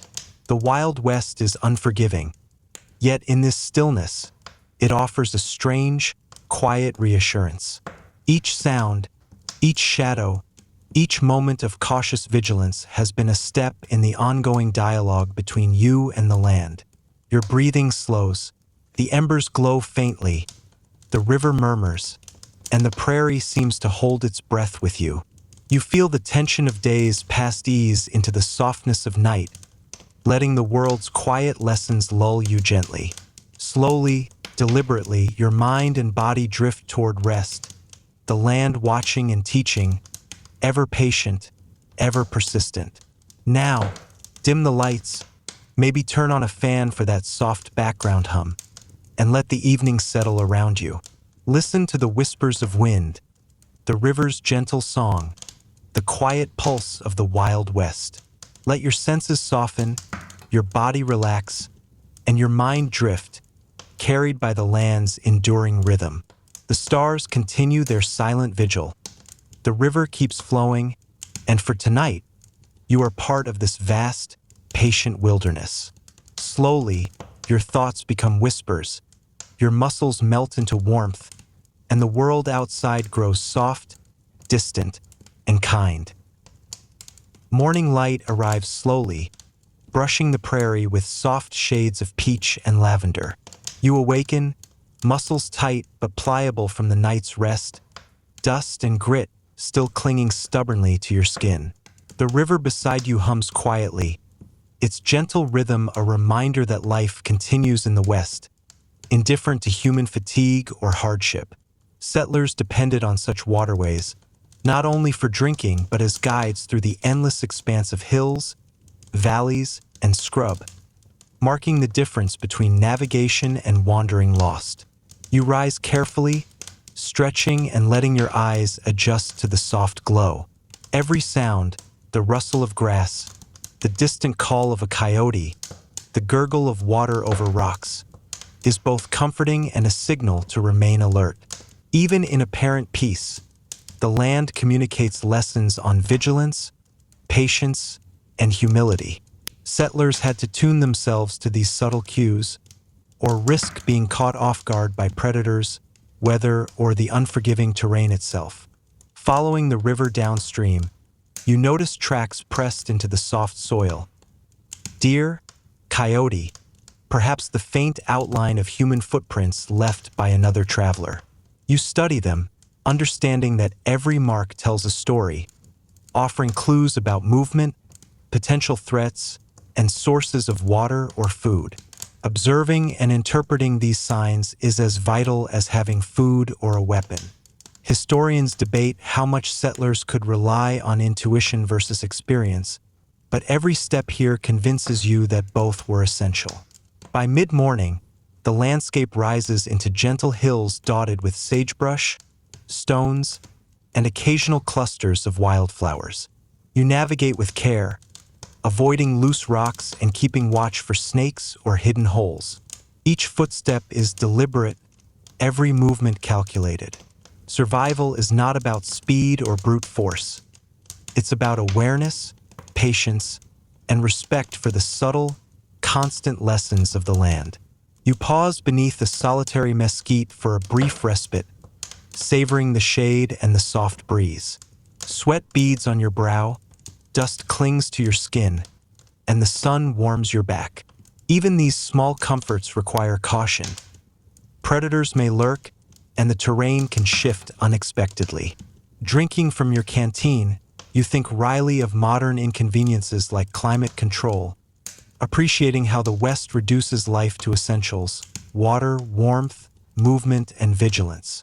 Continuing along the river, you pass shallow pools reflecting sunlight, small fish darting, insects skimming the surface, and birds dipping to drink. These tiny signs of life are reminders that the land teems with quiet activity, predator and prey in a constant, delicate dance. You move in sync with this rhythm, learning to read subtle cues, understanding that attention and patience often determine survival more than strength or courage. As afternoon approaches, the valley opens into a broader expanse, the river glinting like a silver thread against the muted earth tones of prairie and sagebrush. You slow your pace, observing the delicate balance of flora and fauna. Lizards basking on sun-warmed rocks, birds nesting in sparse branches, and insects performing meticulous work unseen. Every element is a teacher, every moment a lesson in coexistence, timing, and respect. By evening, you find a hollow near the riverbank, sheltered by rocks and trees, perfect for a small fire. You gather twigs, build a modest flame, and settle down, letting the wind carry away tension and the river hum lull your senses. The land is alive with soft night sounds, distant calls, the whispering of grass, and the gentle murmur of water. Settlers relied on this constant symphony for cues, and tonight, you follow the same subtle guidance, letting the West's quiet rhythm ease your mind into rest. Night envelopes the prairie, a deep indigo stretching in every direction, and the river beside you hums its constant lullaby. You lie near your fire, feeling the comforting warmth against the creeping chill of the evening. Muscles ache, skin is dusty and sun-baked, and yet the air carries a strange serenity. Coyotes call faintly in the distance, the wind rustles through grass and mesquite, and small nocturnal creatures stir unseen. Even in rest, the land demands subtle vigilance, reminding you that survival is a continuous negotiation with the world around you. You rise briefly, stretching and adjusting your small camp, every movement measured to avoid disturbing hidden creatures or attracting attention. Sipping water from your canteen, you remind yourself that even the simplest actions, drinking, moving, resting, carry risks here. Settlers quickly learned that attention to detail, patience, and awareness were as crucial as food, weapons, or shelter. The West rewards those who listen and observe, and punishes those who ignore its quiet lessons. The fire flickers, casting shadows across the rocks and the nearby scrub. You watch them dance, thinking of the countless night settlers spent watching, listening, and learning the language of the land. Every snap of a twig, every distant howl, every glimmer of movement in the brush is information. Lessons in timing, caution, and awareness. You sip water and chew a piece of hard bread, small comforts that are earned through patience and observation. Hours pass slowly. The river gurgles beside you, the wind whispers through the grass, and the night's subtle symphony envelopes you. You allow your senses to soften, letting the environment guide your awareness rather than dominate it. Predators move silently, shadows shift subtly, and sleep must coexist with instinct. Survival here is less about daring feats and more about harmonizing with the land's persistent rhythm, respecting its lessons, and acting with deliberate care. You think of settlers who endured these same nights, moving cautiously, observing meticulously, and learning to survive in a world indifferent to human comfort. Some thrived for months, years, or even decades. Others vanished quietly, leaving only traces in dust and memory. The Wild West is a place where vigilance, endurance, and humility coexist, And tonight, you feel their lessons deeply. Slowly, you lie back, letting the fire's warmth seep into your chilled muscles. Stars prickle the velvet sky above, distant and constant. The river murmurs steadily beside you. The wind sighs through the grass, and the prairie holds you in its patient embrace. Sleep comes gradually, a fragile surrender to the rhythms of night. Yet every sound and shadow teaches, reminding you that life here is a constant negotiation between awareness, respect, and survival. Your eyelids grow heavy, your breathing slows, and the vast prairie seems to exhale with you. The world softens, tension melts, and the wilderness, vast and demanding, becomes a gentle, constant presence guiding you toward rest. You drift, carried by river, wind, and the quiet heartbeat of the West, knowing that tomorrow will demand the same attention, patience, and quiet endurance. Dawn breaks slowly over the prairie, soft light washing the hills in muted golds and purples. You awaken with muscles stiff but pliable from the night's fragile rest, skin gritty with dust and sweat, and senses still alert to the subtle movements of the land. The river hums beside you, its steady flow both comforting and cautionary, a reminder that life continues relentlessly here. Settlers relied on these waters not only for hydration but as navigation markers and sources of subtle lessons in observation and timing. You rise carefully, stretching and adjusting your pack, feeling every ache and reminder of the past day's exertion. Every sound, the whisper of the wind, a distant coyote call, the soft gurgle of the river, demands attention. Even in quiet moments, the wilderness communicates lessons on vigilance, patience, and respect. Survival depends on noticing the small cues. A shift in shadow, the glint of movement, or the faint scent carried on the breeze. Historians still debate how much intuition versus training mattered for frontier settlers, but here, every subtle detail matters. Following the river downstream, you notice animal tracks etched into soft soil. Deer, coyote, perhaps even human prints from previous travelers. You pause to study them, interpreting direction, age, and movement patterns. Out here, reading these clues could be the difference between finding food, water, or safety and walking unknowingly into danger. Attention to such minute details is a skill honed by necessity, reinforced by daily experience in the unforgiving West. By mid-morning, you traverse gentle hills and scattered rocks, navigating around hidden holes, loose stones, and potential snake habitats. Each footstep is deliberate, each movement calculated. Survival relies less on speed or brute strength and more on patience, awareness, and respect for the delicate balance of the ecosystem. You pause beneath a lone mesquite, savoring a brief respite from the sun. Sweat beads on your brow, dust clings to skin, and the wind brings a faint relief, yet caution remains necessary. Even a pause can carry hidden risks. As afternoon approaches, the terrain broadens, and the river sparkles in sunlight like a winding silver thread. You observe the small ecosystem around you. Fish darting beneath the surface, birds dipping to drink, insects skimming water. These subtle indicators, noted by settlers for survival, teach lessons about resource distribution, predator presence, and timing.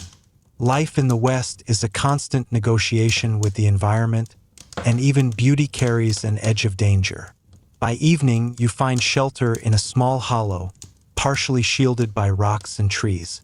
You gather dry twigs, build a modest fire, and settle near its glow, letting the wind and river hum guide your senses. The night is alive with whispers, distant calls, rustling grass, and the quiet murmur of flowing water. Every sound is a lesson, each movement a reminder that the land is alive, observant, and exacting in its demands. You reflect on the day's journey, understanding that survival is a series of deliberate choices, attention to detail, and humility before the vastness of the wilderness. The stars emerge, soft and constant. The river continues its steady song, and the west cradles you in its patient, timeless rhythm. Your body relaxes, your mind drifts, and the subtle lessons of observation, patience, and quiet endurance become the lullaby carrying you toward restful sleep. Night spreads its velvet cloak across the prairie, and the river murmurs gently beside you, a constant companion in this vast, unrelenting wilderness.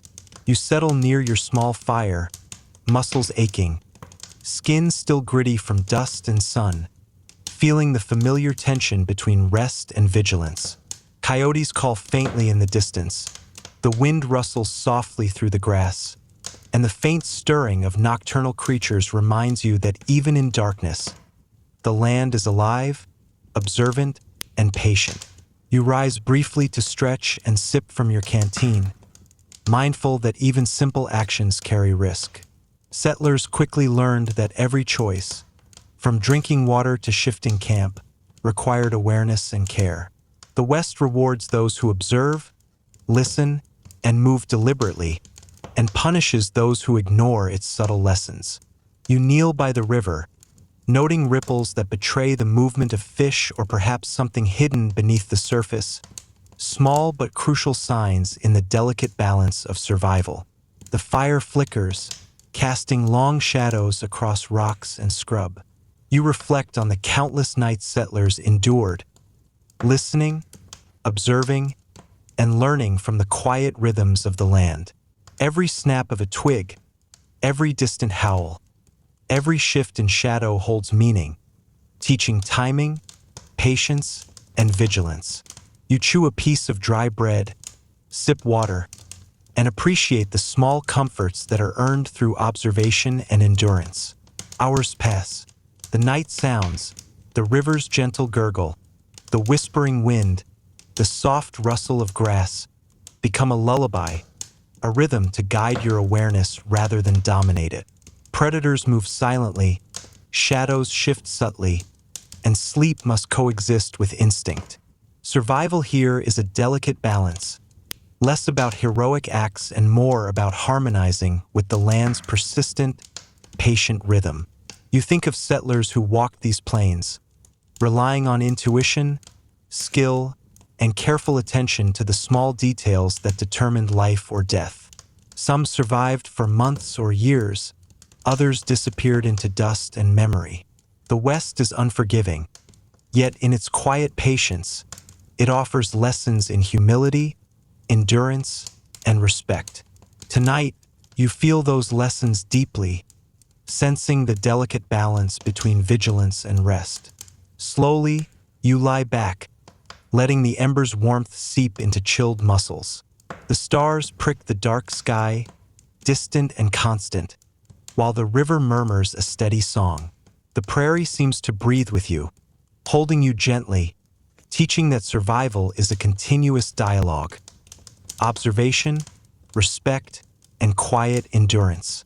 Sleep arrives gradually, a soft surrender to the rhythms of night, each sound and shadow a reminder of the lessons the land quietly imparts. Your breathing slows, your body softens, and the vast prairie embraces you with patient stillness. The river hums, the wind whispers, and the night cradles you in gentle awareness. Slowly, deliberately, your mind drifts, carried by the land's quiet heartbeat, knowing tomorrow will demand the same vigilance, attention, and quiet resilience that has brought you this far. The final stretch of evening settles over the prairie, stars pricking the deep indigo sky as the river hums its familiar lullaby beside you.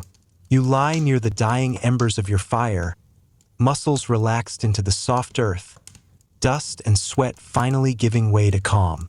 The west around you is alive with subtle movements. Distant coyote calls, the soft rustle of grass in the breeze, insects performing their nightly work, and the quiet stir of unseen creatures. It's a world that never truly sleeps, and yet tonight, you feel a gentle harmony within its pulse. You stretch once more, careful and deliberate, feeling the lingering aches from days of walking and vigilant observation. Each movement carries reminders. The Wild West is unforgiving, indifferent, and exacting, yet it rewards attention, patience, and respect. Every step, every pause, every sip of water or bite of dry bread has been a lesson in endurance.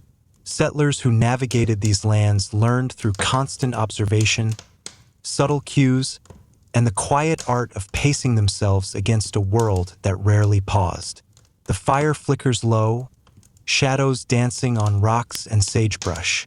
You close your eyes briefly, letting the warmth seep in, while your senses remain lightly attuned to the surroundings. Every rustle, every distant howl, every whisper of wind carries meaning. Lessons in vigilance, humility, and endurance. The land teaches relentlessly, not with cruelty but with quiet insistence, shaping your awareness and guiding your steps. Hours pass slowly. The river gurgles softly, stars glitter faintly overhead, and the prairie's nocturnal symphony continues. Your breathing deepens, your body melts into the earth, and the persistent tension of survival gives way to gentle awareness. The Wild West, vast and demanding, has revealed its truths in subtle ways. Patience, observation, respect, and resilience are the keys to enduring its challenges. Gradually, you feel the slow drift toward sleep. The embers glow faintly, the river hums, and the wind whispers through grass and mesquite. The land cradles you, holding you in its persistent, patient rhythm. As your senses soften and your mind lets go. Life on the frontier is never easy, but here, in this quiet surrender, you glimpse the delicate balance that allowed settlers to endure, if only by learning to move with the land rather than against it. Your thoughts grow lighter, drifting on the river of night sounds, the gentle wind, and the soft pulse of the prairie. Every sound fades into the background hum of awareness and calm. Every shadow dissolves into the quiet of rest. Slowly, your breathing becomes rhythmic, steady, and deep, carried by the land's patient heartbeat. And as your mind finally lets go, surrendering to sleep, the West continues its gentle, enduring vigil. Every ripple, every whisper, every faint nocturnal call is a reminder. Survival is less about conquest and more about harmony, observation, and quiet endurance. You rest within its lessons, embraced by its patience, and slowly, softly, the world fades into serene quiet.